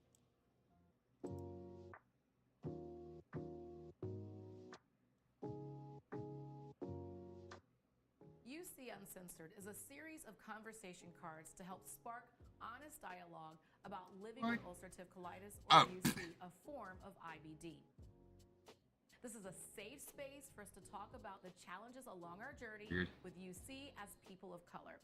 All right, what would you say to someone who was just diagnosed with UC? Find your tribe. You don't want to feel like you're on an island navigating this all alone. Men, largely in our society, we don't always prioritize our health. We're a Filipino family. We have traditional dishes. You just have to be resourceful and find ways to make you feel included in all these events. Advocacy looks like understanding when what is being told to you does not align with what you're experiencing. My family's like, you're fine, just go on natural therapies. That adds to the layer of stigma, I think. Oh, sorry. This key equation telling us that velocity is some modified version of position is basically a differential equation. And for you and me, having just seen how an intuition for reading off a differential equation like this can explain what complex exponents mean, at least if you want e to the x to retain its core property, let's flip this around to get back to our core question and see how a different set of differential equations can motivate why you would ever care about complex exponents in the first place. The easiest case to show you what I mean by this is a very central example used all throughout physics, where you imagine having a mass on a spring. We're going to describe the position of this mass as x, which will change over time. The value 0 is going to correspond to the equilibrium position. The derivative of this position versus time function, of course, gives you the velocity of that mass, and then the second derivative, the rate of change of the velocity, gives you its acceleration. The key feature of this spring setup is that the more you pull that spring to one side, the more strongly it accelerates the mass towards that equilibrium position. More specifically, we say that the force, which is equal to mass times acceleration, that's Newton's second law, is often well approximated as negative k times the position. K here is just some positive proportionality constant. It tells you how strong the spring is, and this whole equation is telling you force is proportional to position. Now, the reason this example is used all throughout physics is because there are lots of other situations where you approximate a force as being proportional to some kind of offset. Often it's not exactly that, but as a first-order approximation, it really helps you model what's going to happen. It's also common to include a term here proportional to the velocity. We call it a damping term. This Greek letter mu is representing another positive coefficient, and the negative sign is telling you the faster this mass is moving, the stronger that damping force. Maybe you think of it as friction, maybe you think of it as air resistance. I remember as a physics student always being bothered by the fact that neither friction nor air resistance actually behave like this, but the better way to view it is that, again, this is a first-order approximation of whatever the slowing forces might be on this mass. The point is, we now have a differential equation. The position over time is an unknown function, but we know it has to adhere to this constraint. And your physical intuition probably tells you loosely what you expect the solution to look like here. There's going to be some oscillation back and forth, and then as it loses energy to whatever those damping effects are, the amplitude of that oscillation is going to decay. I'm going to go ahead and take this equation and move everything to one side of it so that we're setting a bunch of stuff equal to 0. As a quick reminder, with differential equations, there's not one specific function that solves it per se. For different initial positions where this mass might be, you're going to get distinct functions that also solve the equation. And that's actually only one out of 2 free parameters that we can change here, because all of these are solutions where the initial velocity is 0. But you could also imagine that the mass starts out with some other non-zero velocity, and every one of these combinations of an initial position and initial velocity corresponds to a distinct 2 on the ground, 3, 4. So to solve this, really you're looking for a family of functions. One more that solve body it, part. and preferably you'd like some way That's to be gonna able be the to narrow arms, down that's the what 5. member of that family solves it for your specific initial conditions. That's what I'm saying. So, 10 how do should you be solve it? way, Well, there's this way, one very bizarre way trick, enough. which I remember really bothered Probably me when I was be a able to- calculus student who first I'll saw figure it, out, I'll which is watch where it you and simply see guess how many they the answer use. looks like e to the s times t, where s is just some constant, something that you're going to solve for. The reason this really bothered me is that guessing in Golly, first that's analysis great. Boy, that sometimes went a feels lot like asking easier the than what I student was to know fearing. the answer ahead of time. And also your physical intuition is telling you that an exponential is probably not really how this mass on a spring behaves. And yes, this is frankly unsystematic, but the point I want to make is that a desire to make this trick more systematic and more generalizable is going to be one of the things that leads you and me to the Laplace transform. Right here, let's just run forward and see what it gives us. If that position versus time Laplace, really did look like yes. e to the Give s me a minus t, then when you transform. take its derivative, you get the same Where function, did my but by Visual the table, you Studio multiply go? it by s. And then the second derivative, again, looks like the same function, but it's picked up another factor of s. And then all of the other constants just kind of come along for the ride. What's You guys like formulas? I like formulas. very nice here is that you can factor I'll take out a that little e to break. the s times t term, and now everything that depends on time is tied up in this term right here. And moreover, exponentials will never equal 0. So if this equation is going to be true, it means that this part right here has to equal 0. So what you're left with is a piece of algebra. Solve this quadratic equation, one that looks kind of like a mirror image of the original differential equation that we had. The easiest case here is if we ignore that damping coefficient, basically setting mu equal to 0, with a little bit of rearrangement and taking a square root. What you find is that s is going to be plus or minus the square root of negative k over m. Now k and m are both positive numbers, so that means whether you wanted it or not, I, the square root of negative 1, has now entered the game. This square root of k over m term is something that I'm going to give the suggestive shorthand name omega, and rolling back, remember what it is that s represents. We were exploring the possibility that a solution to this equation looks like e to the s times t. If we plug in these values for s, you now know what that means. Plugging in a purely imaginary term like this corresponds to oscillation in the complex plane. Now on the one hand, that is very weird because obviously our mass on a spring needs a real valued solution, not these complex functions. But on the other hand, the idea of oscillating kind of matches what you want to find. And it matches it quantitatively too. Imagine that you increase that value k, meaning you have a stronger spring. Well then omega goes up, so that corresponds to faster oscillation, and your physical intuition backs that up. A stronger spring probably would give you faster oscillation. Even still, the result frankly feels bizarre, if not obviously nonsense. I mean, the position of the mass on a spring is clearly a real number. And if you zoom out, really what's going on I want to here get is that rid of we these. found for the pure mathematical equation, divorced from any physics, there exists a complex valued function that solves it, namely e raised to the I omega times t. To connect this pure mathland answer to something that's actually physical, you need to squeeze out a real valued solution from this. And the animation on screen kind of gives you one indication of how you could do this. You could just ignore the imaginary part, only consider the real component of this solution. That does actually work, but a better way to think about it, which will line up with the overall story I want to tell here that navigates towards Laplace transforms, is to add up the two distinct complex solutions that we just found. When you add these rotating vectors tip to tail, the result stays constrained to the real number line. And in fact, the way that it oscillates on that number line over time looks like the function 2 times the cosine of that same frequency term times t. Now, the reason that you're allowed to just add two different solutions like this to get another solution is based on a critical property of our equation. It's what we call a linear equation, which means if you have two distinct functions that solve it, then when you add up those functions, that sum of the two functions We got one, also two. solves the differential equation. Need to keep that for And right actually, now. you have more flexibility than that. If you scale each one of those functions by some constant and you add them up, that scaled sum is also a solution Well, of the now I'm equation. getting rid of all this. Remember, in That's solving my an take that equation out. like this, we're not just looking for one function or even two functions. We're looking for a family of a whole bunch of solutions that will depend on the initial conditions. In this case, when we tried our admittedly random looking guess, and the math came back to us with two distinct functions, because it's linear, you can scale each one of those functions by some constant, add them together, and get a valid solution to the equation. And those scaling coefficients don't have to be real numbers. Those could also be complex numbers, which in this case affects the initial angle of each of those rotating vectors. The family of all possible functions you can get by tuning these two coefficients is the family of all possible solutions to the original equation. And most of these solutions are complex valued functions, but the real valued solutions are a special case of those, and which one you want depends on the initial conditions. For example, if the initial position is supposed to be 2 and the initial velocity is supposed to be 0, then you get a valid answer by setting both of these coefficients to be 1, basically meaning you're just adding the two solutions we found earlier.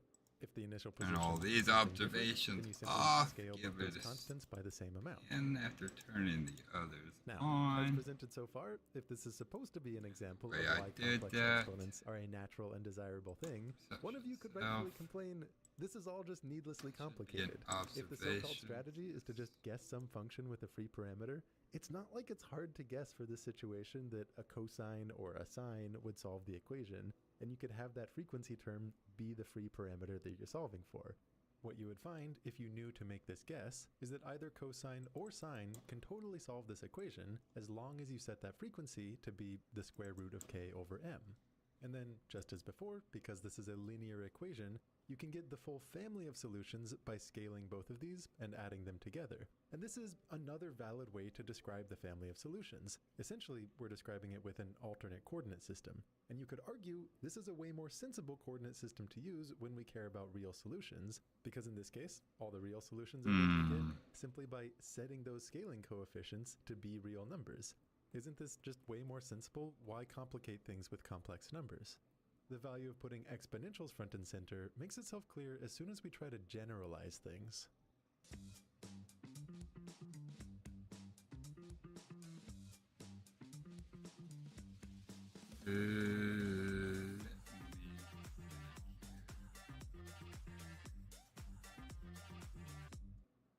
This is a team feeling zen. And these are the Dell PowerEdge servers that make them feel that way. They take care of themselves, so the team can spend less time stressing and more time growing their business. So far, when we solved for S, we got these two different values in the complex plane that are constrained to the imaginary line. And as you change what the constants k and m look like, you end up with different imaginary values that, for your solution, correspond to distinct frequencies in the oscillation that you get. But think about what it means if we reintroduce that damping coefficient, mu, setting it to something that's not equal to 0. Well, in this case, solving the equation looks like applying the quadratic formula, And you don't really need to dwell on the details of the algebra here. I'm just going to go ahead and show you what it looks like if I increase the value of that coefficient mu, and we see where the two corresponding solutions for S land in the complex plane. The salient feature is that they have not only an imaginary, but also a negative real component. And just a few minutes ago, we talked all about what it looks like if you want to exponentiate something with a negative real part and an imaginary part. It both decays and oscillates, where the real part tells you how much it decays, the imaginary part tells you how much it oscillates. In this case, what I'll do is graph for you the real component of that exponential, and it kind of matches what you would expect of the spring. One thing that's actually pretty fun here is how if you increase that damping coefficient mu enough, eventually the solutions no longer have any imaginary part, and they only have a real component, meaning the solution just looks like decay, and when this happens, you call the spring over-damped. This whole example is called the damped harmonic oscillator. Like I said, it's very fundamental throughout physics, so just understanding it in its own right is a worthy enough task. But how far does this dumb little trick actually take us? The straightforward way that you can generalize it is for any equation that looks like this, where you're taking a bunch of higher order derivatives, you're scaling each one by some constant, you add them all up, and you set the result equal to 0. In that case, everything we just did works essentially the same way. If you substitute e to the st for x, then all of these derivative terms look just like that, but each one picks up an additional factor of s. This lets you factor out all of the exponential parts, leaving you with a certain polynomial in s that you want to equal 0. One of the boy, let me see, and there's 30 observations per touch in this smaller version. And if I had left it on, all those body parts, there was 30 per touch. There was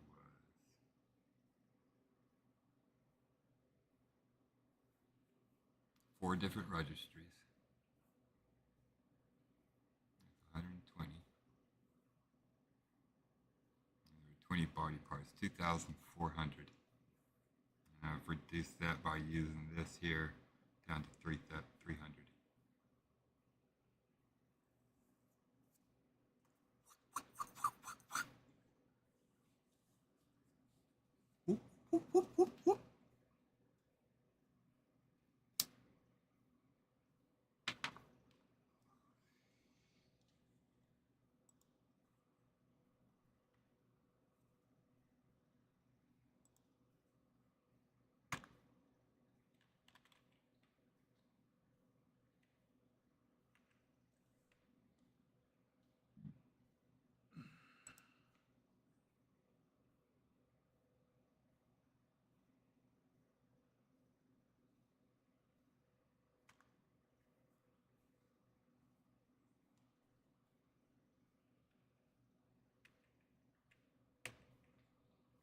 No, that's right, Billy. That's what we're doing.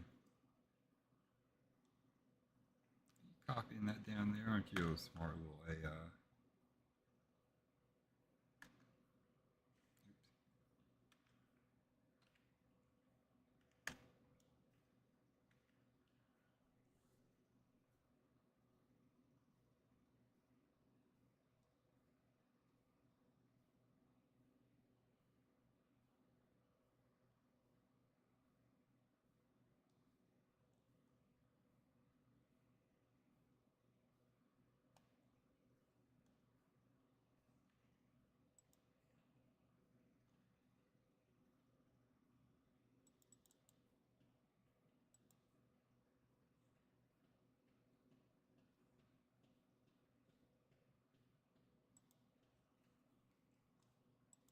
N roots to the equation, as long as you give those roots the freedom to maybe take on complex number values.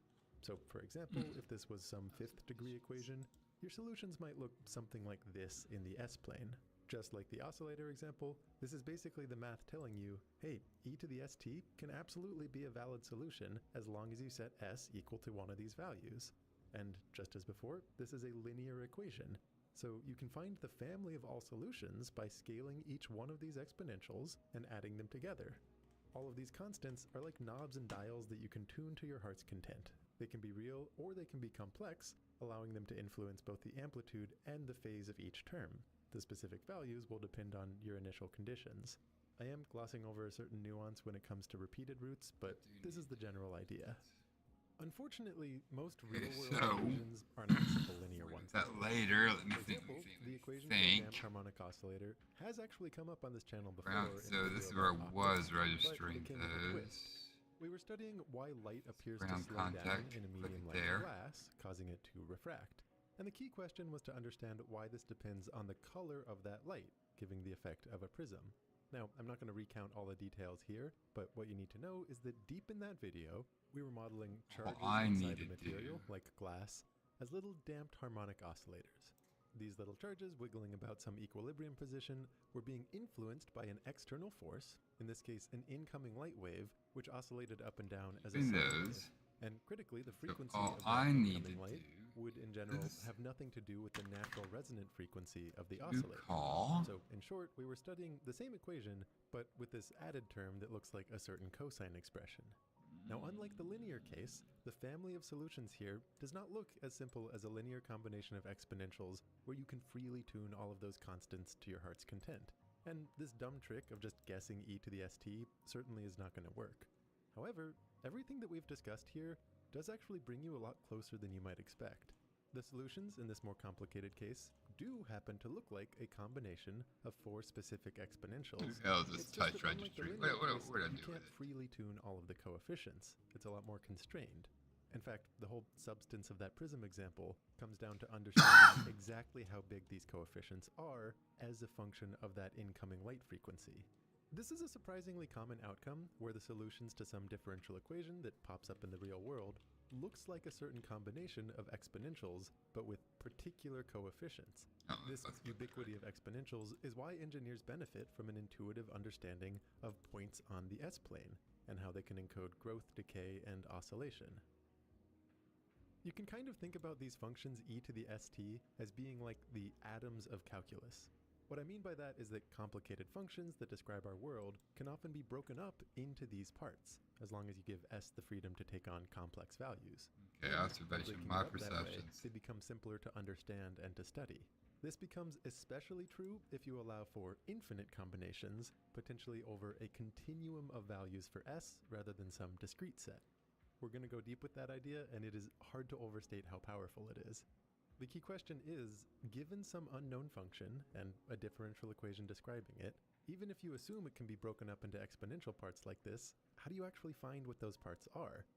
Taking the forced harmonic oscillator, for example, how would you know that the solution is built out of 4 specific exponentials? How would you solve for the appropriate values of s in the exponents, and how would you solve for the corresponding coefficients for a particular initial condition?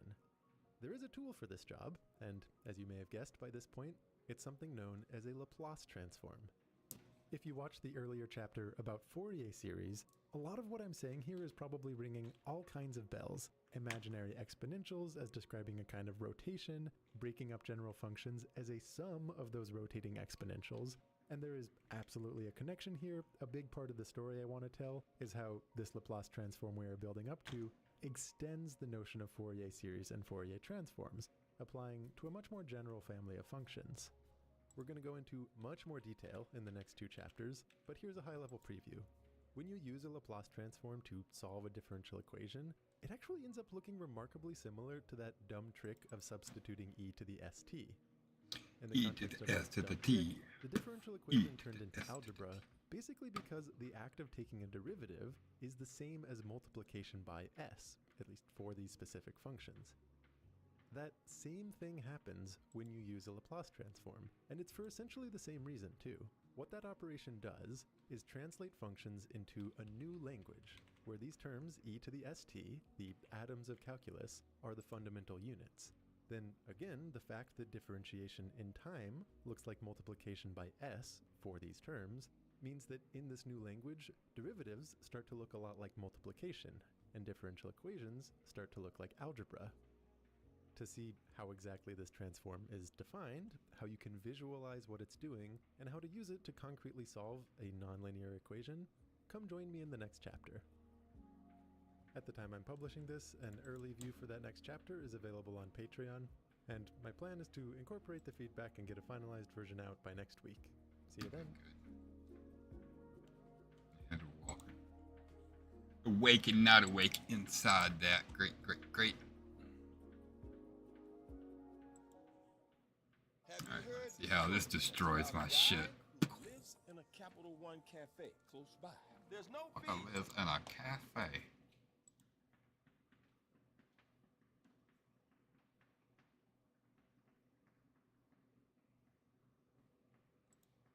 This video is produced in collaboration with IFI, the NSF AI Institute for Artificial Intelligence and Fundamental Interactions, a US institute which explores the links between artificial intelligence and fundamental physics.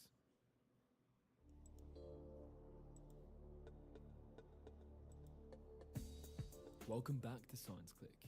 Today, the physics of artificial intelligence. In recent years, artificial intelligence, or AI, has been spreading throughout society. Chatbots, image generators, but also black hole photograph enhancers and protein structures. It makes me happy. It says fewer observations made, 1,583, less than the 5,109 that I currently have in there. But why a Nobel Prize in Physics? I gotta make this better where y'all can see what I'm doing. In this video, we won't be discussing the specific applications of AI, nor the ethical and societal questions it raises, but rather the basic principles behind these algorithms. We'll see that there are unexpected links with magnetism and particle physics. Together, let's dive into the physics of AI. That excites me. God Lord, I might lose this thing train tonight. It's 1920, and German physicist Wilhelm Lenz proposes a physics problem to his student, Ernst Ising. The professor asks Ising to study a model for understanding magnetism in certain materials such as iron, which can form permanent magnets. A block of iron is composed of atoms, whose electrons generate tiny magnetic fields called their spins. Roughly put, they can exist in one of two states, up or down. To schematize this structure, Ising considers a grid of atoms, each carrying an up or down spin. That's fucking great. Let me think. What am I looking network for here evolves now? over time. First of all, the ambient temperature causes the spins to fluctuate randomly. Second, adjacent spins in the grid tend to align, because this configuration requires less energy and is therefore more stable. As time passes, we see magnetic domains in which nearby spins are aligned with each other. Finally, if we add an external magnetic field, all the spins tend to align with this field, transforming the iron block into a large-scale magnet. The Ising model thus makes it possible to grasp certain phenomena such as ferromagnetism. To better understand this model, we can imagine it as a marble rolling across a mountainous landscape. The marble's position represents the grid's configuration at a specific moment in time, while its altitude represents the energy associated with that configuration. Over time, the marble rolls towards lower, more stable configurations as the spins align with each other and the grid relaxes.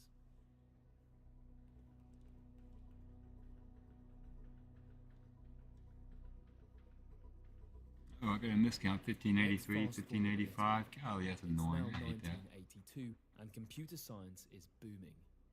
American John Hopfield That's so was annoying. inspired by the Ising model to build a new algorithm capable of patterns. Rather than atoms, the Hopfield network is now made Can't even of think about what I'm artificial trying to neurons figure out the first that and can be settle down. activated or not. These neurons Hey, are all they connected think, to what were each you other, trying to make somewhat sure like was synapses in a brain. As with the spins, ignore the it now. neurons interact with each other. But this time, each synapse carries a weight coefficient that governs the influence between the neurons it connects. Some synapses have a positive weight, pushing the neurons to adopt the same state. Others have a null coefficient, so the neurons do not influence each other. Others still carry a negative coefficient, pushing the neurons towards opposite states. As before, the network evolves. Each neuron receives a sum of values from each synapse and becomes active or not, depending on a certain threshold. Over time, The network thus progresses towards a more stable situation with lower energy. You get all kinds of different counts.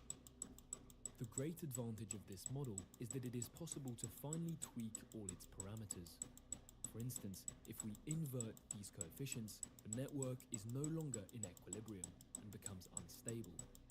The energy landscape is affected by this change, and as it relaxes back, the network finds a new equilibrium configuration.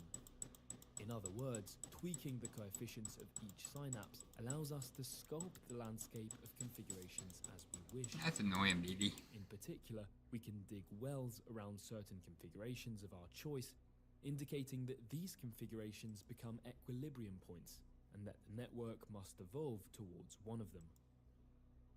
Hopfield thus built a network capable of memorizing patterns, because when released from an initial state, the network naturally converges towards the closest memorized pattern. A powerful tool that allows machines to learn.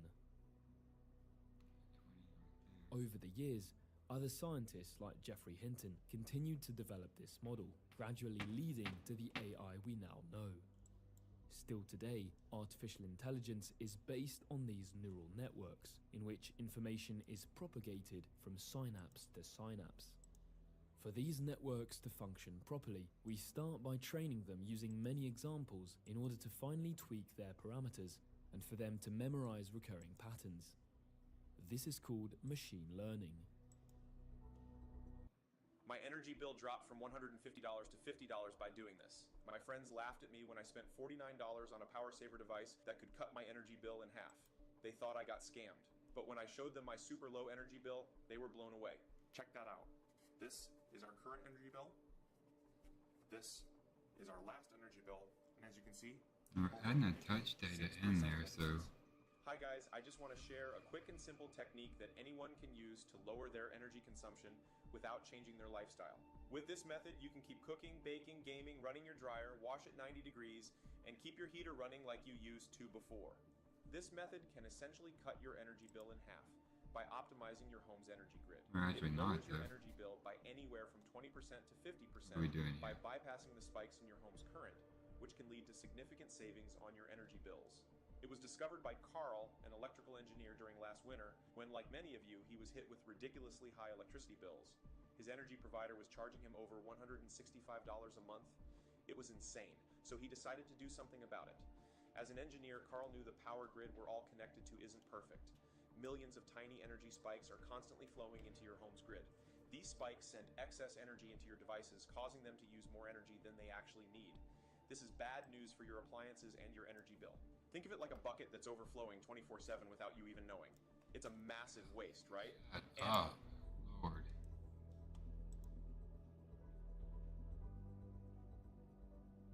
We've seen so far that physics has influenced the development of artificial intelligence, but it turns out there's another, perhaps less known connection between neural networks and fundamental physics. To understand it, we'll have to open a technical parenthesis. Let's look at this neural network.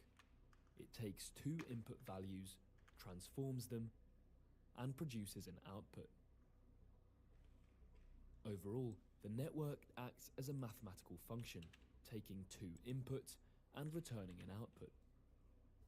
We can represent the two input values as a point in two dimensions.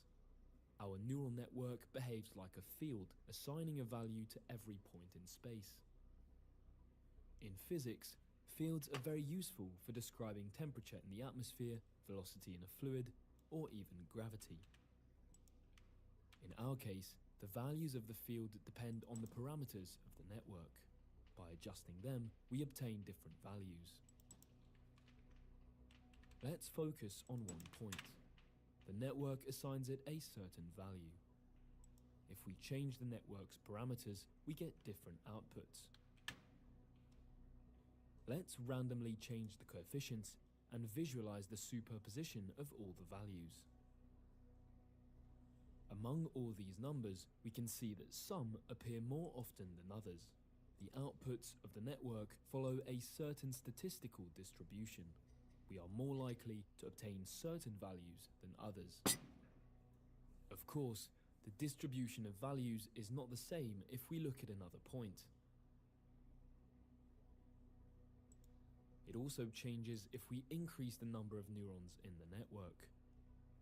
As the network widens, the distribution evolves. Over time, however, it appears to become smoother and smoother. Surprisingly, the distribution seems to gradually converge towards a bell curve. What mathematicians Towards a bell call curve? a Gaussian distribution.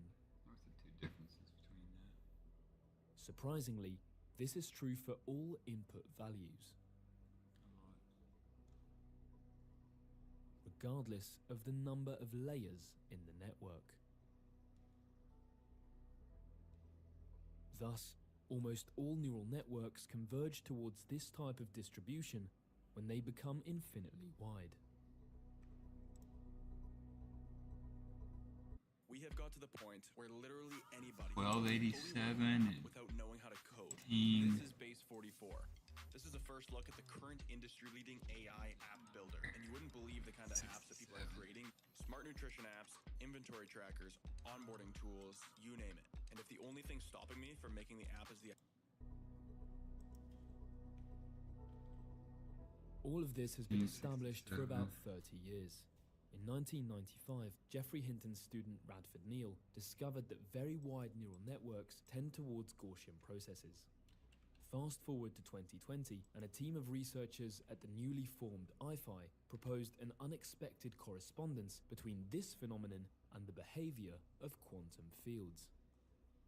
As we have seen, a neural network can be interpreted as a field, assigning a value to every point in space. But in I bet I quantum know what might physics, be going on the there. behavior of particles, which make up matter and govern interactions, is described by quantum fields, which can be imagined as fields whose values fluctuate randomly. Particles are disturbances that propagate within this quantum field. In the simplest model of a quantum field, particles are independent and do not interact with each other. In this situation, the values of the field fluctuate according to a very specific distribution, a Gaussian distribution. In other words, I don't want a quantum field without open. Let me interactions see. behaves in the same way as an infinitely wide neural network whose coefficients vary randomly. That said, in nature, particles interact with each other, and physicists calculate these interactions by adding small corrections to the previous model. Similarly, in a real neural network, which is not infinitely wide, the statistical distribution of values is not perfectly Gaussian, but slightly different. Small corrections must be taken into account. Corrections that are analogous to those caused by interactions in particle physics. There is therefore a strong analogy between the behavior of neural networks and that of quantum fields. At present, quantum field theory is our best description of the world, but it is extremely complex to calculate.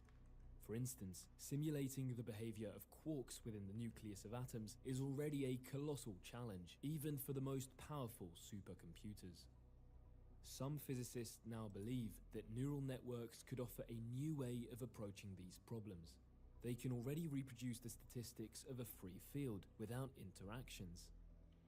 More impressively, researchers have also reproduced fields with interactions, such as the 5-4 model, in which particles interact in pairs, or certain models of conformal fields with a certain symmetry. It is a fascinating approach, which is not yet capable of studying realistic situations, but which offers a completely new avenue for tackling certain theoretical problems. Yeah, let me see, where are you? You're in This correspondence also allows us to study neural networks using tools from physics, such as Feynman diagrams, which are generally used to study interactions between particles. To conclude, there are multiple links between physics and artificial intelligence, and some AI models are already in use. In experimental physics, to denoise gravitational wave signals or analyze data in search of new particles. In theoretical physics, to solve mathematical problems, study the properties of certain quantum fields, or explore the multiple universes of string theory. but also in condensed matter physics to discover new properties of I'm materials. gonna go get me or some simulate coffee. phase Coffee.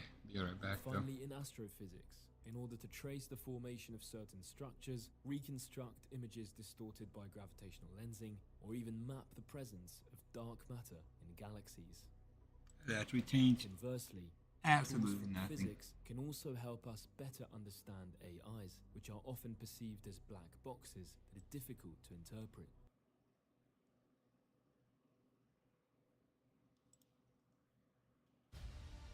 There's something you're hiding.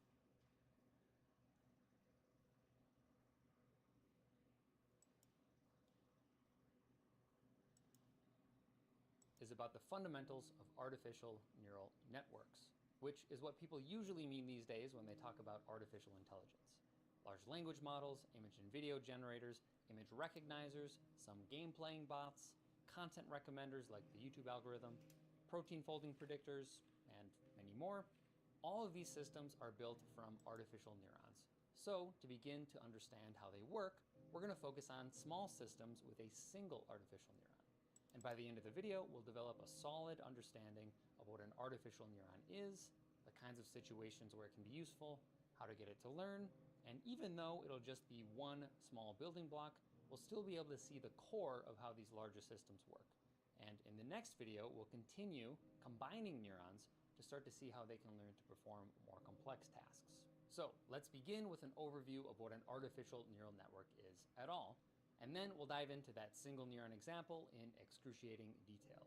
And I feel like I might be on a miscount right here. But there's no route to understanding that doesn't involve mental effort, so it'll be there if you want it. Anyway, artificial neural networks were originally inspired by natural neural networks, otherwise known as brains. Brains are composed of many tiny cells called neurons, which are interconnected into a vast network. A neuron can receive signals from other neurons, and if it receives the right combination of signals, it can fire, sending its own signal to other neurons down the line. And somehow, by connecting together many of these relatively simple units that process small pieces of information, the brain becomes capable of magnificently complicated information processing, which we call thinking, and some other things that we wouldn't call thinking. The brain gets its inputs from sense organs. I like Primer. Primer's a good channel. It's got some pretty cool AI stuff. Which are effectively the outputs of the brain's processes. So, of course, there's a lot more to understand about the brain and the nervous system, but that's the basic idea. During the 20th century, we were starting to figure computers out, and the idea emerged that the brain could be viewed as a kind of computer, and that perhaps computer systems could use patterns inspired by the brain, using a network of small processing units, like neurons, that learn from experience. Artificial neurons. I'll link to a few of the early papers in case you're interested in the history, but we'll be focusing on the modern approach to artificial neurons, which is actually a bit simpler than some of the older approaches and much simpler than real neurons, but nevertheless, they have produced some very interesting systems. So, much like the brain, an artificial neural network has inputs. These inputs are numbers. Then the artificial neurons perform calculations, passing the results to other artificial neurons until we finally end up with outputs, which are also numbers. So they're mathematical functions. Numbers go in and numbers come out. And the function will have parameters that govern its behavior. So if you remember y equals mx plus b from your algebra class, that's a linear function where x is the input and y is the output, and m and b are parameters that govern the behavior of the function. The GPT said I had a little boo-boo in my count. See if that's true. Is just a process of adjusting these parameters until they fit whatever function is useful in whatever the situation is. So that's a simple. I don't mind using the AI for little simple things like organization and being like, the fuck did I do here? Why am I stupid? Learning happens by adjusting those parameters. So this leads to two big questions. First, how does that learning process look at that. work? That was the whole fucking thing. By trial and error. That's but how do you get a computer system good job, to assistant. do trial and error on its own? The answer is. Man, do you know how excited I am at that? Like this, probably confusing, but we're going to build it as we go, and it's going to make sense. What kind of reduction is that? The second big question is, what kinds of functions or tasks can these kinds of systems perform? We'll go through some examples for one neuron in this video, and we'll also see what limitations those systems run into. And then for multiple neurons, Man, that was just nearly a 70% reduction. So our first system will involve a cannon. And our goal is to be able to predict how far a cannon shot will travel based on the initial Alright, so of the projectile. The angle of the shot is fixed, and the only thing changing is the energy. So let's just shoot the cannon with a bunch of energies to get a feel for it.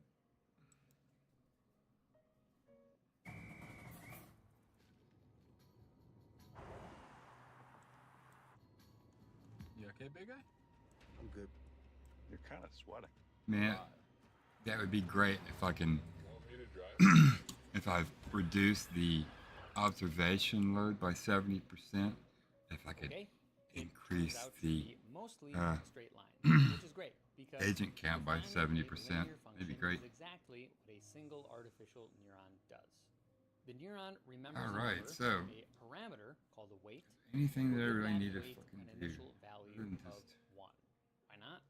The neuron will also Oh yeah, duh, you need to input, change the which in this observation case will size be in the your model. projectile's initial energy. Then it'll multiply the input by the weight to produce an output, which in this case will interpret as the predicted distance the projectile will travel. So this is a function we can plot on our distance versus energy graph. It's a line. I'm so excited to be able to cut this down by so much. Comparing this line to the shot data we recorded, it's clearly wrong.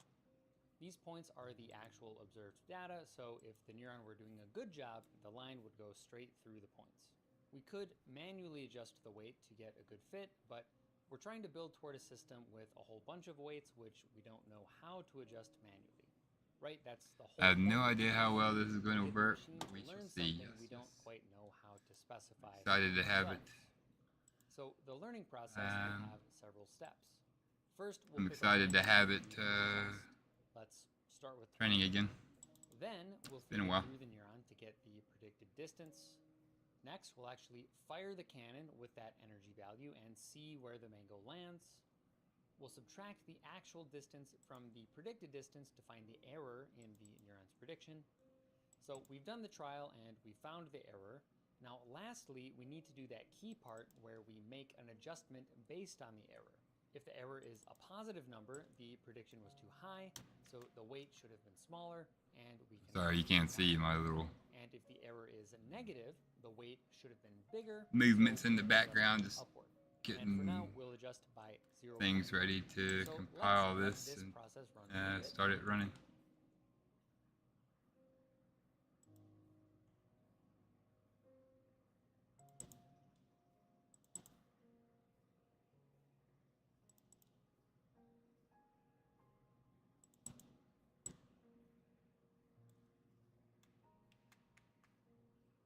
It turns out God, I to hope work this pretty works well. It does keep overcorrecting since It's definitely moving towards it. Dear Lord, man, just the reduction in those.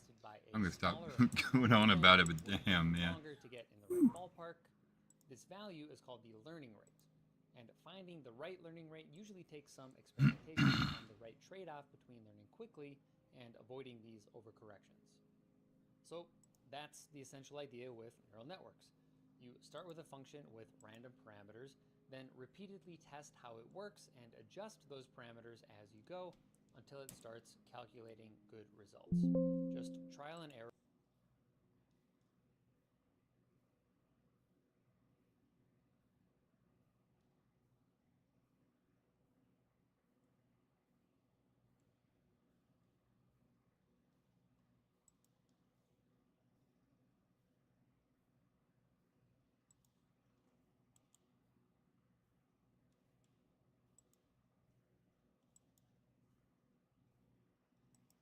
What incarnation did I do? Move to off this. Put it there.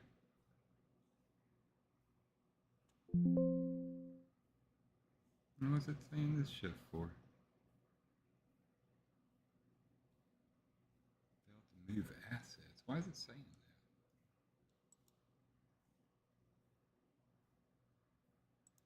Oh, I hate when it does this shit. Sometimes it'll add random ass compiler messages in the fucking things up here. Why? I don't know. It's annoying.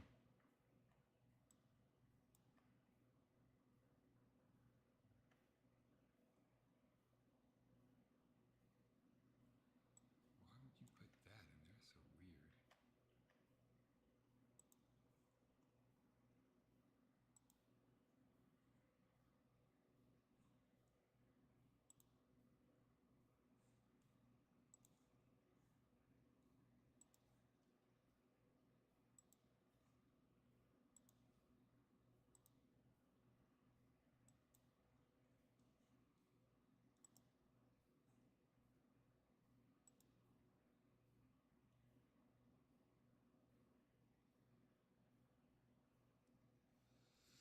If you stop me up, ooh, I will never stop. In program form. That's the core idea. But as you might imagine, there's a lot more to say about how this process needs to work in a more complex scenario. So let's make this slightly more complicated by moving the cannon forward 30 meters. We're still measuring the landing positions from where the cannon used to be, but it's shooting from up here. You should check out Primer.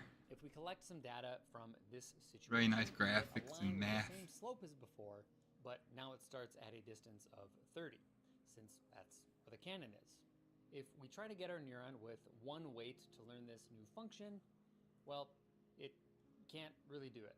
It can only learn lines that pass through 0, 0. We can fix this by adding another parameter to the neuron called a bias. The bias will just be added to the neuron's output and not multiplied by the input. So now this neuron can make any line, right? We're back to y equals mx plus b, except it's w instead of m. But anyway, the system's job is to learn the right values for the parameters, allowing the function to warning read messages. the data. So let's try training this the same Making way me worry. before. I don't know why it's If doing the that. prediction is too low, we'll turn the bias up, and if the prediction is too high, we'll turn the bias down. Same rule we used for the weight. I also want to make the training a little bit more efficient. You may have noticed that Figure it out though, won't we, little baby? the actual distance takes most of the time in the training loop since we have to wait for the mango to land. So instead of doing that during the loop, we'll just collect a bunch of data ahead of time, and then each time through the loop, we can just pick a random data point and use that. Okay, so let's see how this works.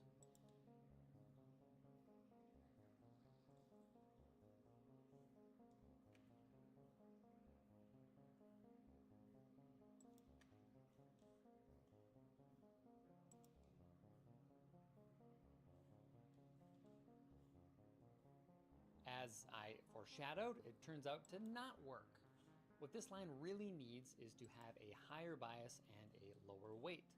But since the weight and bias are following the same update rule, they always change the same way at the same time, so they're stuck together. What we need is a different adjustment policy, one that allows the two parameters to be changed differently. Capital One can help you avoid the application jitters by showing you which cards you qualify for before. To figure out a way to do that, let's examine a little bit more closely how the error is affected by the weight or the bias. We can write down the error calculation directly in terms of the weight and bias, right? Same thing as before, just written down differently. So in a certain trip through the training loop, all of these pieces have specific values. But when we're thinking about adjusting the weight, we're saying if we allow the weight to vary from the current value with everything else staying the same, how would that affect the error? So we're actually thinking of the error as a function of the weight here, and we can graph that function. So here we can visualize our current adjustment policy. Since the error is positive, we decrease the weight, and the error we would have gotten would be smaller, closer to 0, which is what we're looking for. And if the error were negative, we would adjust the other way. Right? This is the same adjustment policy we've been using. We're just looking at it. Ellie, what's that called? For the new approach, the key thing is to notice that the slope of this error line changes depending on what the current input energy is. If the input energy is high, like it is here, changing the weight has a big effect on the error. but in a situation where the input Already have energy that. is low, changing the weight would have a smaller effect on the error. So instead of always adjusting by the same amount, we'll adjust based on this slope value. This makes it so we automatically adjust more when it'll make a bigger difference, and this slope value in this case happens to be the same as the current input energy. And that was an important point, so if you're at all uncertain about it, it's a good time to pause, rewind, perhaps even think about it. In the general case, you find the slope of a function by taking the derivative. If you're not familiar with derivatives, that's fine. The derivative is just the general way to figure out how steep the function is at a given point, even if we had some complicated curvy thing going on. So that's looking at the weight, but the error is also a function of the bias. And we can also graph that, and now instead of a line, it's a plane. And we can think of this as the error landscape.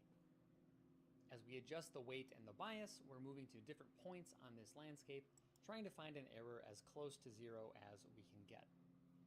And this plane sort of has two slopes, one with respect to the weight, which we just looked at, and one with respect to the bias. The bias just adds directly to the prediction and also the error. It's not multiplied by anything, so adjusting it just has the same effect regardless of the input energy. So the slope with respect to this bias is just 1. So when we adjust the bias, we'll adjust by the learning rate multiplied by 1. Of course, multiplying by 1 doesn't do anything, but just to keep it symmetrical with how we're adjusting the weight, we'll leave it there. Okay, now we're almost ready to try out this new derivative-based approach or slope-based approach, but we should tweak the learning rates a little bit. This is sort of cheating since you normally wouldn't know this ahead of time, but things will go more smoothly if we reduce the learning rate for the weight and increase the learning rate for the bias. Right? Normally, you would have to experiment a bit to find the right trade-off between fast learning and avoiding overcorrections, but I thought I'd just spare us that for now. Anyway, let's see how this goes, and we'll just reuse the same data from before.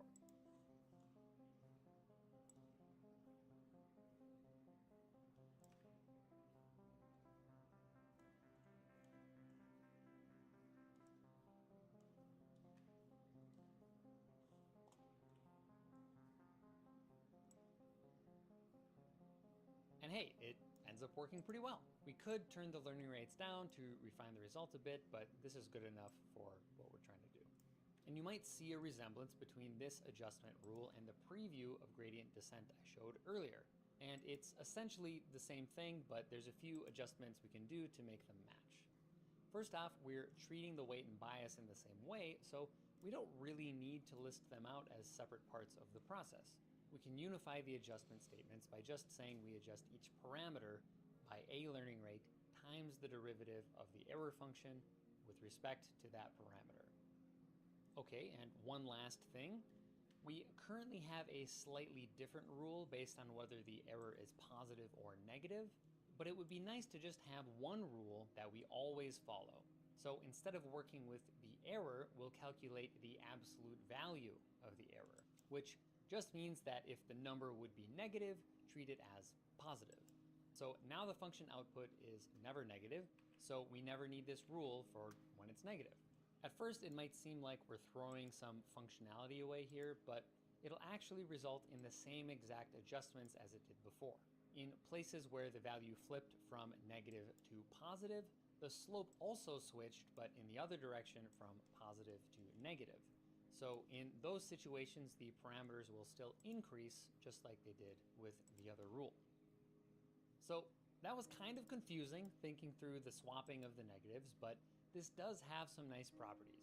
First, we now just have one adjustment rule, right? That's what we were going for. That applies to every parameter every time through the loop. Look at all my processors processing, processors. The rule just boils down to going downhill on this error landscape. We find how the landscape is sloping, and we go down. But I need new graphics card. And this should get us to small errors, which means accurate predictions. And this is where the term gradient descent comes from. Without getting too formal or going Great, so far my video card's way underutilized. Idea as a slope or a derivative, just applied to functions of multiple. I'll be right back. Hopefully by the time I get some coffee. One final tweak to make this will be fully done. general and match that Well, not 80% done, but rule from the beginning. kick out at least This one function value for takes me the to see. absolute value of the error applies to how this long it's gonna specific take. scenario, but in different scenarios you might need a different kind of function to capture how well the system is doing. The general name for these functions is loss. Loss functions can take many forms, but there's always some function where lower output values means the network is performing better on your data, right? You want to lose less.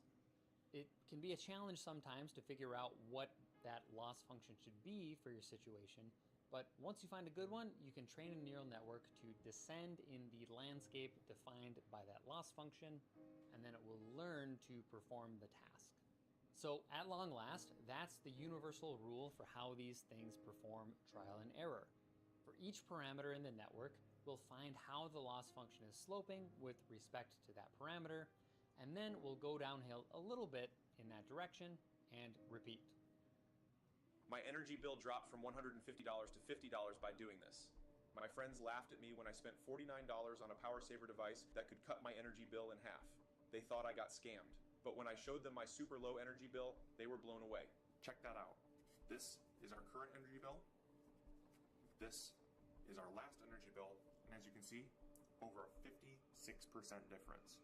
Hi guys, I just want to share a quick and simple technique that anyone can use to lower their energy consumption without changing their lifestyle.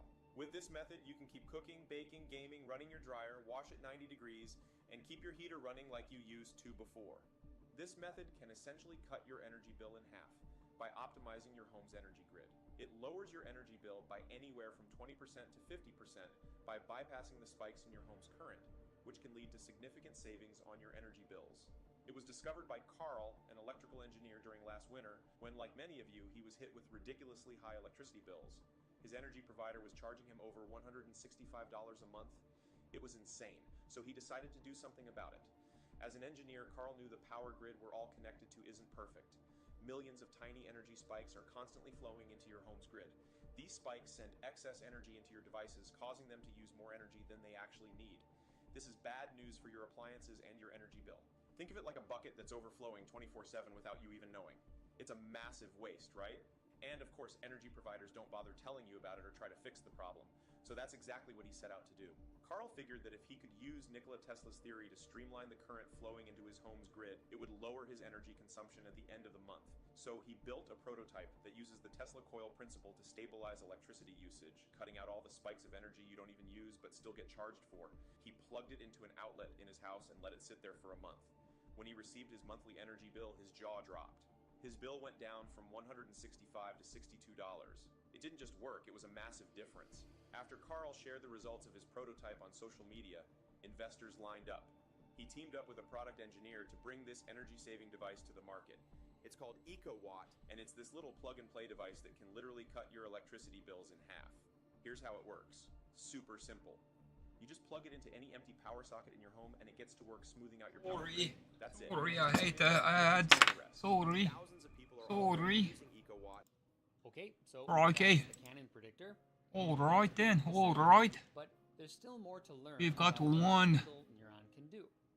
Next, we'll give our single brain cell Alright then, a alright. type of task for neural networks. Alrighty then. Classify data into different categories. For example, classifying images was one of the first tasks people attempted to get neural networks to do. But we're only working with a single brain cell here, so we won't be able to classify full images. Instead, we're going to classify mangoes. So I went to a grocery store and bought a bunch of mangoes of 3 different types. We have 5 Tommy Atkins mangoes, 5 Malika mangoes, and 5 Namdok Mai mangoes. And I measured each of their lengths. If we sort all of these lengths, we can see that the Tommy Atkins mangoes were all shorter than all of the other mangoes. That's just So what, over 8 minutes it was taking about 10 minutes at the initial. That's a good bit faster we could too. solve this problem ourselves pretty easily. Like I said, I think I'm underutilized all the way through. Yeah, way underutilized. It's not. That's But great. we want to see if we can get the neuron to learn I'll be able to on its own. train a lot let's go more through at our once. training loop process and see how it looks in this situation. So we've collected the data, but before we can actually train the model, we need to prepare the That's great, The neuron really. is going to output a number, so we need to turn these mango identities into numbers. That way, we'll be able to make some comparisons when doing the trial and error loop. Yes, Tommy Atkins will have a value of 1, and no, not Tommy Atkins will have a value of 0. There's nothing special about this system. Other choices could work just fine, but it does feel intuitive for 0 to be no and 1 to be yes. And now that the data is all numerical, we can graph it. Every second I'm So let's chunking give our down neuron 1,000 initial steps. weight and bias. Processing. This neuron's function takes in a length and spits out a category prediction. And just like before, it's a linear function. If we try to predict the longest mangoes category, we put 18.1 centimeters into the neuron, and we get 2.05 hours. This is boring.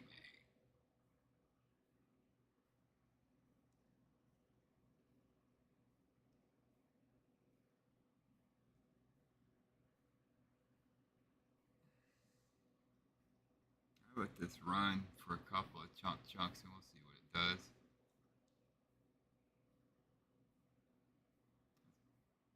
Bullshit. The Supreme Court's gonna be taking up birthright citizenship. I used to love that game. Saxon, I think it was called.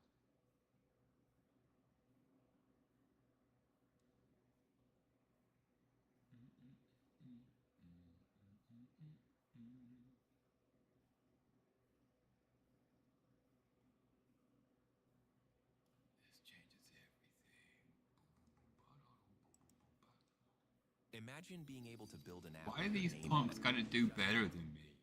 Meet Base 44. Things to show for their efforts. there. I don't. You see fair. that? Those are 3 AI agents all chasing a cuboid. You stop it. Now, they have already been trained on this channel before. And today, Now we mine's have cooler though. something even more Mine exciting. touches. Thanks.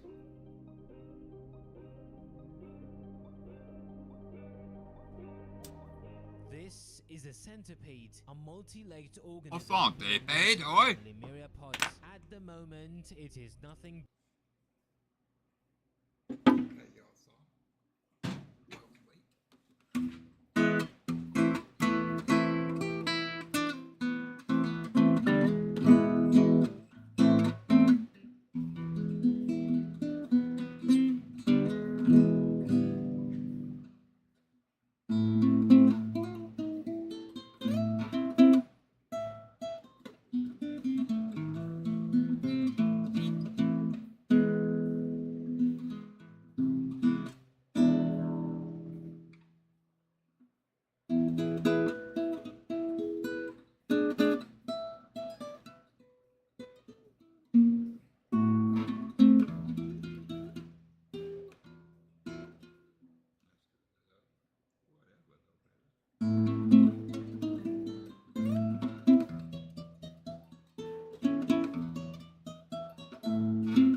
But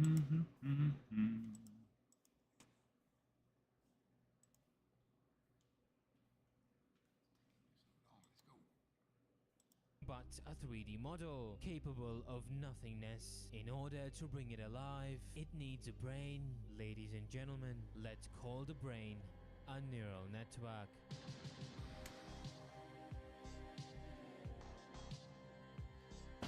Today, we are using a network with 2048 nodes and 2 layers. We will train it using a classic reinforcement algorithm called proximal policy optimization. Now, hold your horses, folks. This centipede model is very clean and realistic. Too clean, I must say. The first prototype was nowhere near this accurate. In fact, it was an absolute nightmare.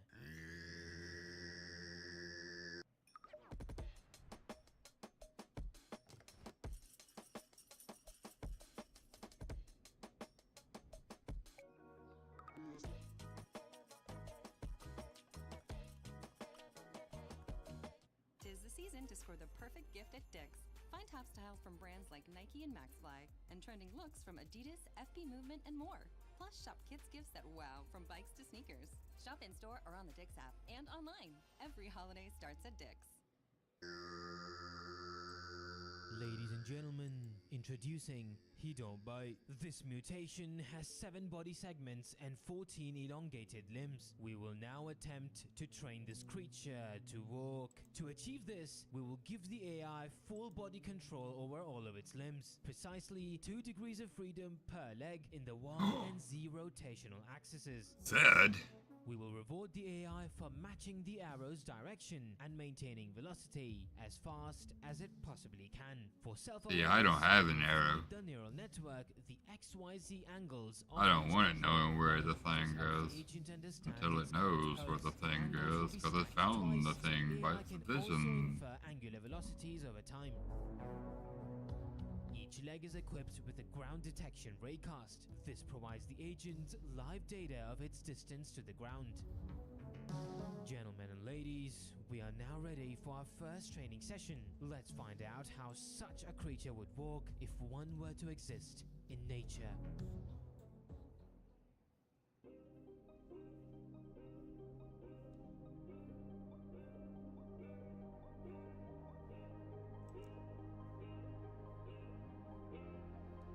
Ellie, Billy, why you gotta be so impatient? Hurry up!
I'm so impatient. It's boring me. Come on. It was 3 a.m. and I was done. It was 3 a.m. and I was done. Particle life's pretty fun.